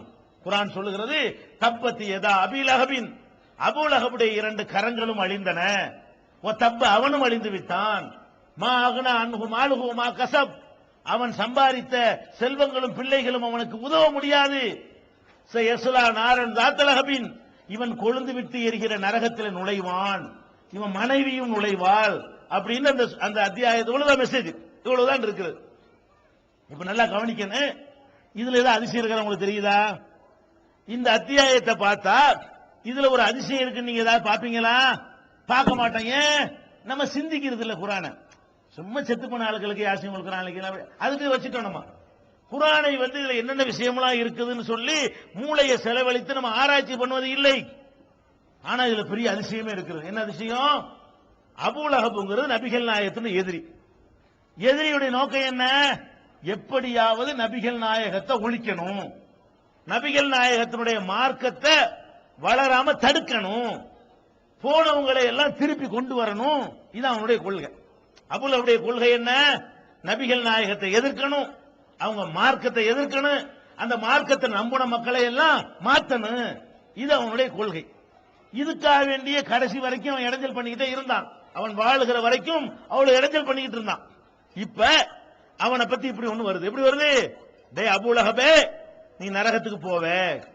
நரகத்துக்கு போக வேண்டாம் என்ன அர்த்தம்? இஸ்லாத்துக்கு வரமாட்டேன்னு அர்த்தம். நரகத்துக்கு போவாய்னு ஒருத்தனை பத்தி சொன்னா என்ன அர்த்தம்? அவன் இந்த மார்க்கத்துக்கு வரமாட்டான்னு அர்த்தம். இந்த சூறாவுல அல்லாஹ் என்ன சொல்றான்னு கேட்டா, அபூ லஹபும் நரகத்திற்கு செல்வான், அவனுடைய மனைவியும் நரகத்திற்கு செல்வாள். அதாவது முகமது நபி ஏற்றுக்கொள்ள மாட்டான், இந்த மார்க்கத்துக்கு வரமாட்டான், அவனுடைய முடிவு இப்படித்தான் அமையும் அப்படின்னு குர்ஆன் சொல்லுது. எப்ப சொல்லுது? அபூ லஹப் உலகத்துல வாழும் போதே சொல்லுது. இப்ப சொல்லல. எப்ப சொல்லுது? அபூ லஹப்ங்கிற உலகத்துல வாழும் போதே சொல்லுது. இந்த அபூ லஹப் இஸ்லாத்துக்கு வரமாட்டான், அபூ லஹப் பொண்டாட்டி வரமாட்டான்னு சொல்லுது. இப்ப இவன் ஒழிக்கத்தான் நினைக்கிறான். யாரு? அபூ லஹப். எதை ஒழிக்க நினைக்கிறான்? முகமது நபியுடைய இந்த இஸ்லாம் மார்க்கத்தை ஒழிக்க நினைக்கிறான். ஒழிக்க நினைத்தால் முகமது நபி கொண்டு வந்த குர்ஆனை பொய்யிடாக்கிட்டான்னு வைங்க, இஸ்லாத்தோடு எல்லாம் போயிருவாங்க. முகமது நபி கொண்டு வந்த குர்ஆனை பொய்யின் நிரூபிச்சுட்டான்னு வைங்க, இஸ்லாத்துல யாராவது இருப்பாங்களா? இருக்க மாட்டாங்க. இப்ப அவனுக்கு ஒரு அருமையான சான்ஸ். இப்ப என்ன சான்ஸ்? அபூ லஹபும் வரமாட்டான், அவன் பொண்டாட்டி வரமாட்டான்னு குர்ஆன் சொல்லுதுல, இதுக்காக வேண்டி என்ன பண்ணிருக்கானே, இப்படியா நீ சொல்ற அப்படின்னு சொல்லி நடிச்சு, நான் வர்றேன்டா, இப்ப நான் இஸ்லாத்தை ஏத்துக்கிட்டேன் அப்படின்னு அவன் சொல்லி இருந்தா என்னவாயிரு? ரசூலை கத்திய விட்டுருக்க முடியும்? முடியாது. நான் இஸ்லாத்தை ஏத்துக்கொள்றேன், என் பொண்டாட்டி ஏத்துக்கிட்டோம் அப்படின்னு சொல்லி இருப்பார்களே, ஆனால் இந்த வசனம் பொய்யா போயிடும். எந்த வசனம்? அபூலஹு வரமாட்டான்னு நீ சொன்ன, இந்த வந்துட்டான், அப்ப இந்த குர்ஆன் பொய், குர்ஆன் பொய்னா நீ தூதருங்கிறது பொய், நீ கொண்டு வந்த மார்க்கம் பொய், எல்லாம் பொய், அனைத்தையும் பொய்யாக்குவதற்காக வேண்டி அவன் கிரிமினலா எப்படி சிந்திச்சிருக்கானே, இந்த ஆளு வசமா மாட்டிக்கிட்டாரு, நான் வரமாட்டேன்னு சொல்லிட்டார். இப்ப நான் சொல்றேங்க, ஒரு ஆளை குறிப்பிட்டு சொல்றேன், இந்த ஆள் இஸ்லாத்துக்கு வரமாட்டாருங்க, வந்துட்டாருன்னா என்ன ஆயிரு? நீ வரமாட்டேன்டா சொன்ன, இப்ப வந்துட்டு என்ன சொல்றேன்னா நான் பொய்யனா போயிருவேன்ல. அப்ப உசுரோட இருக்கிற ஒரு ஆளை பத்தி இவன் வரமாட்டான்னு யாருக்கா அறிவிக்க இயலுமா? மனுஷன் கூட சொல்லி போடலாம், நான் சொல்லிட்டு நான் என் கணிப்புல சொன்னேன்றலாம். அல்லாஹ் சொன்னான்னு அறிவிக்க இயலுமா? அல்லாஹ் சொன்னா பொய்யாக கூடாது. அல்லாஹ் சொல்றான், எப்படி சொல்றான்? அபூலஹு வரமாட்டான்னு சொல்றான். ஆனால் கடைசி வரைக்கும் அவனுக்கு இந்த மூளை வேலை செய்யவே இல்லை. நபிகள் நாயகத்தை எல்லா விதத்திலும் எதிர்த்தான். இவரை ஒழிக்கிறதுக்காக வேண்டி பொய்யா வாச்சு நம்ம இஸ்லாத்துல போய் சேருவோம், நம்ம பொண்டாட்டியோட சேருவோம், சேர்ந்துட்டு அங்கிட்டு போய் வெளியேற்றிடலாம், இஸ்லாம் பொய்யின்னு ஆக்கிடலாம், குர்ஆன பொய்யின்னு ஆக்கிடலாம்னு சொல்லி அவன் இப்படி சிந்திப்பானே என்று கூட யோசிக்காமல் போல்டா அந்த முகமது நபி சொல்றாரு. அவர் சொன்னபடியே அவன் காபிராகவே மரணிக்கிறான். அவன் மனைவியும் இஸ்லாத்தை ஏற்காமலே மரணிக்கிறார்னா இந்த மாதிரி சவால் எல்லாம் மனிதனால் விட முடியாது, கடவுள் தான் விட முடியும். அவனுக்கு அப்படி ஒரு எண்ணத்தையே கொடுக்காமல் கடவுள் நினைச்சிட்டாரு, காப்பாத்திக்கிட்டாருன்னு சொல்லி ஒரு பாதிரியார் சிந்தித்து என்ன செய்யறாரு, இந்த மார்க்கத்தை ஏற்றுக்கொண்டாருங்கிற அளவுக்கு இப்படி அதிசயங்கள். வரலாறுகளை பற்றி சொன்னால் முகமது நபி ஊரை விட்டு விரட்டப்படுறாங்க, நீ மக்காவை கைப்பற்றுவ குர்ஆன் சொல்லுகிறது, முன்னாடியே அது மாதிரி கைப்பற்றினாங்க. இப்படி சொன்ன வரலாற்று சம்பவங்களை எடுத்து பார்த்தாலும் குர்ஆன்ல சொன்னது அச்சரம் பிசகாமல் அப்படியே நடந்தேறியது நீங்கள் பார்க்கிறீர்கள். அதையெல்லாம் விட நம்ம வாழ்கிற இந்த காலத்துல எவ்வளவு அறிவியல் விஷயங்கள் வந்துருச்சு. இந்த அறிவியலை இன்னைக்கு கூட நிறைய பேர் புரிஞ்சுக்கிறாம இருக்கிறாங்க. படிப்பறிவு உள்ள காலம், புத்தகங்கள் வாசிக்கிற காலம், இன்டர்நெட் காலம், டிவிக்கள் வழியாக உலகத்தை எல்லாம் என்ன செய்யறோம், உட்கார்ந்த இடத்துல இருந்து உலகத்தை எல்லாம் கண்டுபிடிக்கக்கூடிய ஒரு காலம். விண்வெளியில போய் பொம்பளை நடந்துட்டு வந்துட்டான்னு பேசிட்டு இருக்கிறோம், அப்படிப்பட்ட ஒரு காலம். இந்த மாதிரியான காலத்தில் உள்ளவர்கள் கூட தெரிஞ்சு கொள்ளாத பல விஷயங்களை திருக்குர்ஆன் சொல்லுது. 1400 வருஷத்துக்கு முன்னாடி பட்டிக்கிறாங்க, திணறாங்க. எப்படி இது முகமதுக்கு தெரிஞ்சிச்சு, எப்படி அவர் அன்னைக்கு சொன்னார், இன்னைக்கு சொல்லிவிடலாம். இந்த குர்ஆன்ல சொல்ற இந்த பல விஷயங்களை இன்னைக்கு சொன்னால் ஆச்சரியம் கிடையாது, அன்னைக்கு சொல்ல இயலுமானா இயலவே இயலாது. இப்ப உதாரணமா எடுத்துக்கிறீங்களேன், இப்ப நம்ம நாட்டை உலகத்தையே புரட்டி போட்ட ஒரு சுனாமி. சுனாமினா என்ன? சுனாமினா என்ன? கடல்ல ரெண்டு அலை இருக்குது, இப்ப கண்டுபிடிக்கலாம். கடலுக்கு மேற்பரப்புல ஒரு அலை, அதை நீங்க பாக்குறீங்க. கடற்கரை என்ன செய்யும், மேல அப்படி அலை வந்து முட்டுதா இல்லையா கரையில, இது ஒரு அலை. இந்த அலை வந்தா என்ன வரும், அதிகபட்சமா வெள்ளம் வரும். மேல அலை வந்தா என்ன செய்யும், அதிகபட்சமா வெள்ளம் கரண்டு புரண்டு வரும், அப்புறம் இழுத்துக்கிட்டு போய் வீடு வாசலாம் இழுத்துக்கிட்டு போயிடும். இது ஒரு அலை இருக்கிறது. ஆனால் இன்னொரு அலை இருக்கு கடல்ல. என்ன அலை? கடலுக்கு அடியில, கடல்ல மேல இருக்கிற மாதிரி கடலுக்கு ஆழ்கடல் இருக்குத, அங்கேயும் ஒரு பெரிய அலை திடீர்னு ஏற்படுமா. அந்த அலை ஏற்பட்டுச்சுன்னு சொன்னா கீழேயே அந்த அலை வேகமா வரும். கீழேர்ந்து வந்து முற்றுறதுதான் இந்த பெரிய மேல இருந்து வர்ற அலை இருக்க, இதெல்லாம் அப்படி தடவி கொடுத்துட்டு போயிரும். கடலுக்கு மேல அலை வரத அது அப்படி தடவி கொடுத்துட்டு போயிரும். அதிகபட்சமா போனா இருக்கிற 2-3 வீடுகளை குடிசையை அரிச்சுக்கிட்டு போகும், அவ்வளவுதான் செய்யும். கீழே அட்டியிலிருந்து ஒரு அலை முட்டிட்டு வந்து சொன்னா அது கரை கிட்ட வரும் பொழுது அப்படியே மேல உள்ள தண்ணி தூக்கி எறிஞ்சி கிட்டத்தட்ட 2 கிலோமீட்டர், 5 கிலோமீட்டர், 10 கிலோமீட்டர் பனைமர உயரத்துக்கு தூக்கி அடிச்சுங்கிறான. அதுக்கு என்ன காரணம்? ஆழ்கடலில் உள்ள அலை. கடல்ல மேல அலை ஏற்படுற மாதிரி ஆழ் கடல்லையும் அலை ஏற்படும். இந்த சுனாமி வந்த பிறகுதான், ஜப்பான்ல சுனாமி வந்த பிறகுதான் இதை கண்டுபிடிச்சு உலகத்துக்கு சொல்றாங்க. அதுக்கு முன்னாடி வரைக்கும் கடல்னா மேலதான் அலை, கீழே அலை இருக்காது. குளத்துல முங்கி பாருங்க, மேல அப்படி அலை இருக்கும், கீழே தான் இருக்குமா, கீழே அப்படி அமைதியா இருக்கும். ஆனால் கடல் அப்படி இருக்காது, ஆழ்கடல்ல அலை இருக்கிறது அப்படின்னு சொல்றாங்கல்ல. குர்ஆனை எடுத்து பார்த்தா இதையே எல்லாம் சொல்லி காட்டுறாங்க. ஹவுக லுலுமாத்தின் ஃபீ பஹரின் லுஜ்ஜியின் யக்ஸாஹு மௌஜுன் மின் ஃபௌகிஹி மௌஜுன் அல்லாஹ் சொல்லி காட்டுறான். அடே ஆழ்கடலுக்குள்ளே போ, அங்கே அலை இருக்கிறது, உள்ளே அலைக்கு மேல் அலை இருக்கிறது.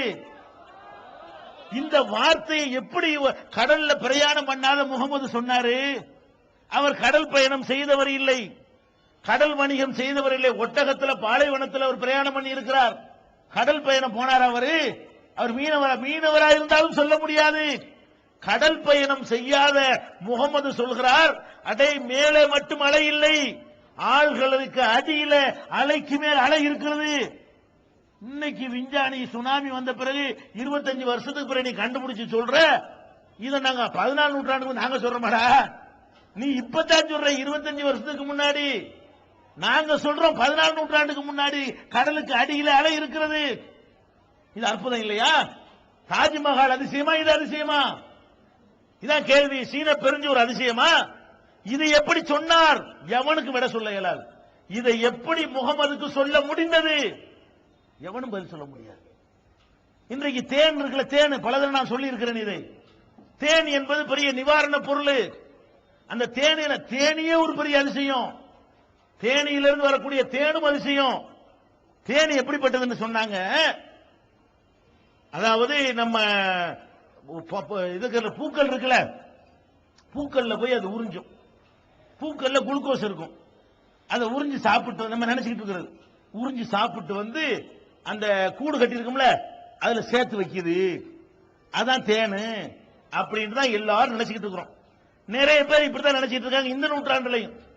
ஆனா உண்மை என்ன தெரியுமா? தேனீக்கள் வந்து உறிஞ்சிக்கிட்டு வந்துலாம் சேர்த்துலாம் வைக்கிறது கிடையாது. தேனீக்கள் என்ன பண்ணுதுன்னா பூக்கள்ல உள்ளதை உறிஞ்சி உள்ள கொண்டு போயிருது. உள்ள வயிற்றுக்குள்ள அது போயிடுது. வயிற்றுக்குள்ள போன உடனே வயிற்றுக்குள்ள ஒரு மிஷின் இருக்கிறது. அது அரைச்சி 2 பாதை இருக்கு. ஒரு பாதை மலம் வருவதற்கு, இன்னொரு பாதையில இந்த கழிவு வரும். உள்ள சாப்பிட்டு அந்த குளுக்கோஸ் இருக்குல்ல, அந்த குளுக்கோஸ அது வெளியேற்றுது. தேனாக மாற்றக்கூடிய மிஷின் உள்ளக்கதான் இருக்குது. நம்ம சோத்தை தின்னுட்டு வேற ஒண்ணா வெளியேற்றுறோம்ல, மிஷின் உள்ளக்க இருக்குல்ல, அந்த மாதிரி அது குளுக்கோஸை சாப்பிட்டு விட்டு தேனாக வெளியேற்றுற மிஷின் எங்க இருக்குது? அந்த குளுக்கோஸையை கொண்டு தேன் கூட்டுல ஊத்துனா தேனா ஆகாது, தண்ணியா தான் ஆகும். அது தேனா எப்படி மாறுது? குளுக்கோஸ்களை உறிஞ்சி சாப்பிட்டு விட்டு அது என்ன பண்ணுது? வயிற்றுல இருந்து வெளியேற்றுகிறது. இத 25 வருஷத்துக்கு முன்னா மனுஷன் கண்டுபிடிக்கிறான். அதுக்கு முன்னாடி வரைக்கும் எப்படி சொல்லிட்டு இருந்தான்? உறிஞ்சிக்கிட்டு போய் அது அந்த பூக்கள் அந்த கூட்டுல சேர்த்து வச்சு நமக்கு தருதுன்னு சொல்லிட்டு இருந்தான். ஆனால் இப்ப என்ன கண்டுபிடிச்சிட்டான்? பெரிய கண்ணாடியை வச்சு செக் பண்றான். அதாவது ஒரு தேனிய மனுஷன் மாதிரி சைஸ்ல பார்த்தா தெரிஞ்சு வரும்ல, தேனிய நம்ம சைஸுக்கு பார்த்தா எங்க இருந்து வருதுன்னு கண்டுபிடிச்சிடலாம்லங்க. அது பெருசா காட்டினா இந்த தேனு வாயில இருந்து வருதா வேற இடத்துல இருந்து வருதான்னு பாத்துடலாம்ல. அந்த மாதிரி எல்லாம் கண்டுபிடிக்கிற காலத்தில் ஆராய்ச்சி பண்ணி ஒத்துக்கிட்டு பாக்கலாம். எங்க இருந்து வருது மேட்ரு? உள்ளுக்க போயிட்டு வயிற்றுல இருந்து வருது. அது ஒரு வகையான கழிவு. ஆனா மலம் இல்லை, அது தனிப்பாதை. அது ஒரு வகையான கழிவுக்குன்னு தனிப்பாதை இருக்கிறது. வயிற்றுக்குள்ளதான் தேனாக மாற்றக்கூடிய ரசாயன வித்தை வந்து உள்ளுக்குள்ள நடக்கிறது. குர்ஆனை எடுத்து பார்த்தா தேனின்ற ஒரு சூரா இருக்கிறது. தேனிங்கிற பேர்லயே 16வது அத்தியாயம். அதுல எடுத்து பாத்தீங்கன்னா யஹ்ருஜு மின் புத்தூனிஹா, தேனீக்களின் வயிறுகளில் இருந்து வெளியேறுகின்றன. புத்துன்னா வயிறுங்க, சுத்தி வளைச்சுக்கிட்டு இந்த அறிவியலை சொல்லல, தெல்ல தெளிவான வார்த்தைகளால் குர்ஆன் சொல்கிறது. யஹ்ருஜு மின் புத்தூனிஹா, தேனீக்களின் வயிறுகளில் இருந்து வெளியே வருகிறது. ஷராபுன், ஒரு மதுரமிக்க பானம் வருகிறது, வாயிலிருந்து வரலங்கிறான். இன்னும் சொல்ல போனால் அந்த தேனீக்கள் வந்து குழி மின் குள்ளி சமராத், ஒவ்வொரு கனிகளில் உள்ள ஜூஸையும் தேனீக்கள் சாப்பிடுகிறது என்று அல்லாஹ் சொல்றான். உறிஞ்சிக்கிட்டு வந்து சேமிக்கவில்லை. தேனீக்கள் வந்து தன்னுடைய உணவுக்காக அதை சாப்பிடுது. சாப்பிட்டு கழிவை 2ஆ பிரிச்சு மலம் ஒரு பக்கமாகவும் இது ஒரு பக்கமாகவும் பிரிச்சு தள்ளுது. இந்த பிரிச்சு தள்ளுறது உணவாக உள்ளே போய் அது வந்து வேற ஒரு மாற்றம் அடைந்து வருதுன்னு சொல்லி இப்ப கண்டுபிடிச்சு சொல்றான். குர்ஆனை பார்த்து முழிக்கிறான் விஞ்ஞானிகள். முகமது அலிக்கில முழிக்கிறாரு. யாரு? இஸ்லாத்துக்கு வந்தாரு யூசுப் இஸ்லாம் முழிக்கிறான். என்னடா இது, இது எப்படி அன்னைக்கு முகமது சொன்னாரு, இது இப்பதான் நமக்கே தெரியுது. இது படிச்சுட்டு போய் தேடி பார்க்கும் போது தானே ஆமான்னு தெரியுது. இது உங்களுக்கு எத்தனை பேருக்கு இது தெரியாத? இது எப்படி இவர் சொன்னார்? தேனி வந்து சாப்பிட்டு விட்டு வயிற்றில் இருந்துதான் வெளியேற்றுகிறது என்பதை எப்படி சொல்ல முடியும்? அதே மாதிரி விண்வெளி பயணம், விண்வெளி பயணம் பண்றோம்ல. இன்னைக்கு சந்திர மண்டலத்துக்கு போறாங்க, அங்க போறாங்கிறான், செவ்வாய்க்கு ஆள் அனுப்ப போறாங்கிறான், நாய் அனுப்புறாங்கிறான். இதெல்லாம் நடக்கிற காலத்தில் வாழ்ந்து கொண்டிருக்கிறோம். அந்த காலத்துல இது நம்புவாங்களா? எங்க அசர்த்தை நம்ப மாட்டேன்ட்டார். நாங்க ஓதிக்கிட்டு இருக்கிற காலத்துல சந்திர மண்டலத்தில் ஆம்ஸ்டாங் இறங்கினான். அதை சொல்றேன், அதான் கிடையாது, பொய்ப்பா, அதெல்லாம் நம்புற மாதிரியா இருக்கு. சந்திரன்ல இப்படி இறங்க முடியும்? யாரு? எனக்கு ஓதிட்டு இந்த உஸ்தாதோட பாடத்துல உட்கார்ந்துட்டு இருக்கிறேன். அப்ப இந்த உஸ்தாதத்தை சொல்ற உஸ்தாதத்தை நாங்க சொல்றோம், அசர்த்து இந்த மாதிரி பேப்பர்ல போட்டிருக்கானே, ஆம்ஸ்டாங் ஒருத்த மாதிரி சந்திரன்ல இறங்கிட்டானாம்ல, பொய் சொல்றாங்கடா, புழுகுறாங்க, சந்திரன்ல எப்படி இறங்க முடியும் அப்படின்னு சொல்லி ராத்திரி சந்திரன் எங்கடா இருக்கு இப்படி தேடுவாங்க அப்படின்லாம் அவர் பேசினாரு. அது ஒரு காலம், அந்த மாதிரி காலம். இன்னைக்கு என்ன? சந்திரனுக்கு போகலான்றது. குர்ஆனை பார்த்தா போக முடியுமா? முடியுமா? குர்ஆனு 14 நூற்றாண்டுக்கு முந்தி சொல்லுகிறது, யா மாஷரல் ஜின்னி வல் இன்ஸ் இனிஸ்ததாத்தும் அன் தன்ஃபுது மின் அக்தாரி சமாவாத்தி வல்லர் ஃபன்ஃபுது லா தன்ஃபுதுன இல்லா பிசுல்தான். மனிதர்களே, இந்த பூமியை விட்டு வெளியே பல கோணங்களுக்கு நீங்கள் செல்வதாக இருந்தால் தாராளமாக செல்லலாம். ஆனால் அதற்குரிய பவரை கொண்டுதான் உங்களுக்கு செல்ல முடியும். குர்ஆன் சொல்லுகிறது, லா தன்ஃபுதுன இல்லா பிசுல்தான். சுல்தான் பவர். ராஜாக்கள் எல்லாம் சுல்தான்ங்கறான்ல, பவர் இருக்கிறனால சொன்னான். அவன்கிட்ட பவர், அதிகாரம் இருக்கிறனால தான் ராஜாக்கு பேர் என்னது? சுல்தான். அல்லாஹ் சொல்லி காட்டுகிறான், லா தன்ஃபுதுன இல்லா பிசுல்தான். சுல்தான் இல்லாம உனக்கு போக இயலாது. பவர் வேணும். இந்த காலத்துல உனக்கு போக இயலாது. மின்சக்தியை கண்டுபிடிப்பான், ஒரு தனி ஆற்றலை கண்டுபிடிப்பான். அந்த ஆற்றலை கண்டுபிடித்த பிறகு நீ போகலாம். குர்ஆன் சொல்லுது. எப்படி போகலாம்னு சொல்ல முடியும்? முகமது எப்படி சொல்லுவாரு? இதை எப்படி 1400 வருஷத்துக்கு சொல்ல முடியும்? போறதாச்சும் பரவாயில்ல. நீங்க இதய நோயாளி இருக்கிறேன்னு வைங்க, மாடியில ஏறினா என்ன செய்யும்? மூச்சு இறக்கி. அந்த காலத்துல எல்லாம் இதய நோய் எல்லாம் கிடையாது. இதெல்லாம் இப்ப உள்ள நோய். உழைக்காம உட்கார்ந்து திங்கிற காலம் வந்த பிறகு, கொழுப்புகளை திங்கிற பிறகு, ரசாயன உரங்களை சாப்பிட்ட பிறகு இப்பதான் இந்த மாதிரி பணக்கார நோய்கள் எல்லாம் வருகிறது. அந்த காலத்து மக்கள் இதெல்லாம் அனுபவிச்சது கிடையாது. அதை மாடியில் ஏறக்கூடிய மேற்று உங்களுக்கு வந்ததும் கிடையாது. எல்லாம் குடிசையில வாழ்ந்துட்டு போயிட்டாங்க. இப்படி ஏத்துற காலத்தில் நம்ம வாழ்ந்து கொண்டிருக்கிறோம். அப்ப மேலே போனால் இதயம் என்ன செய்யுது? இப்ப கண்டுபிடிக்கிறான். மேல இருந்து மாடியில இருந்து 100 மாடி இருந்து கீழே இறங்கலாம், ஒண்ணும் செய்யாது. இங்க இருந்து 100 மாடி ஏறினா என்னவாவேன்? இறங்குனா உங்களுக்கு ஒண்ணும் வராதுங்க. ஏறினீங்கன்னா இருக்கா இல்லையா? இலக்குதா இல்லையா? இந்த இதுல ஏறும்போது இப்படி இருக்குது. நம்ம விமானத்துல ஏறுவோம் பாத்தீங்களா? தரையில ஓடிட்டு மேல ஏறுவான். அப்படி இந்த இதயம் இருக்கு, வாய்க்கு தொண்டை குளிக்கு வர்ற மாதிரி இருக்கும். அந்த வேகமா இழுத்து பெல்ட்டை போட்டுக்காமா, பெல்ட்டை போட்டு உடம்பத்தான் பிடிச்சி நிப்பாட்டு, இதயத்தையுமா நிப்பாட்டு. இதயம் என்ன பண்ணு? உடம்பு இப்படி இருக்கும், இதயம் எங்க வர்ற மாதிரி இருக்கும். அந்த மாதிரியான ஒரு நிலை ஏற்படும்ல. அல்ல அதையும் சொல்றான். அட சந்திரனுக்கு போகலாம் மட்டும் இல்லடா, போனா என்ன செய்யும் தெரியுமா? எஜால் சதுரஹு லைகன் ஹரஜன் கன்னமா யஸ்ஸாது பிஸ்ஸமா. யார் ஒருத்தன் கெட்ட வழியில் இருக்கிறானோ அவனுடைய இதயத்தை அல்லாஹ் சுருங்க செய்து விடுகிறான், நெருக்கமாக ஆக்கி விடுகிறான். எந்த மாதிரி நெருக்கம் தெரியுமா? விண்வெளியிலே பயணம் செய்வானே அவனுடைய இதயம் சுருங்குமே, அந்த மாதிரி சுருங்க செய்து விடுகிறான். அப்ப எல்லாம் என்ன சொல்றான்? அடே விண்வெளிக்கு போகலான்னு மட்டும் சொல்லல, போற விண்வெளி பயணத்துல இதயம் அப்படி சுருங்கி டைட் ஆகிவிடும். இந்த அதிசயத்தை அல்லாஹ் சொல்ற காட்சியை பார்க்கிறோம். சூரியன் இருக்கு பாத்தீங்களா? சூரியனை பூமி சுத்துது.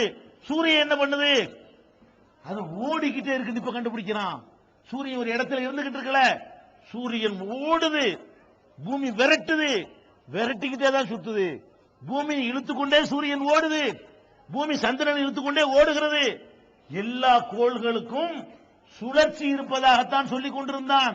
இப்பதான் கண்டுபிடிச்சிருக்கிறான். சும்மா இப்படி சுத்திக்கிட்டு ஒரு இடத்துல இருக்கல. சூரியன் லட்சக்கணக்கான மைல் வேகத்துல ஓடிக்கிட்டே இருக்கிறது. ஓடும் பொழுது பூமியை இழுத்துக்கிட்டே ஓடிக்கிட்டு இருக்கிறது. அப்படி இழுத்துக்கிட்டே ஓடும் பொழுதுதான் சூரியனை சுத்தி வருது. குர்ஆன் பேசுகிறது. இந்த மௌத்தா போன ஆட்களுக்கு ஓதும் யாசீன் அதுல பேசுகிறது. குர்ஆன் பேசுகிறது, வஸ்ஸம்சு தஜ்ரி லிமுஸ்தகர்ரின் லஹா. சூரியன் ஓடிக்கொண்டே இருக்கின்றது. சூரியன் ஓடுதுங்கிறத அன்னைக்கு கண்டுபிடிச்சானா? என்னமோ அப்படி வானத்துல பதிச்சு வச்சிருக்குன்னு சொல்லிட்டு இருந்தாங்க அந்த காலத்துல. 4வது வானத்துல சூரியன், 3வது வானத்துல சந்திரன் இருந்தாங்க. இப்ப என்ன கண்டுபிடிச்சிட்டான்? சூரியன் சுத்துதுங்கிறான், சூரியன் சுழலுதுங்கிறான், சூரியன் ஓடுதுங்கிறான். ஒவ்வொன்றுக்கு 3 இருக்கிறது.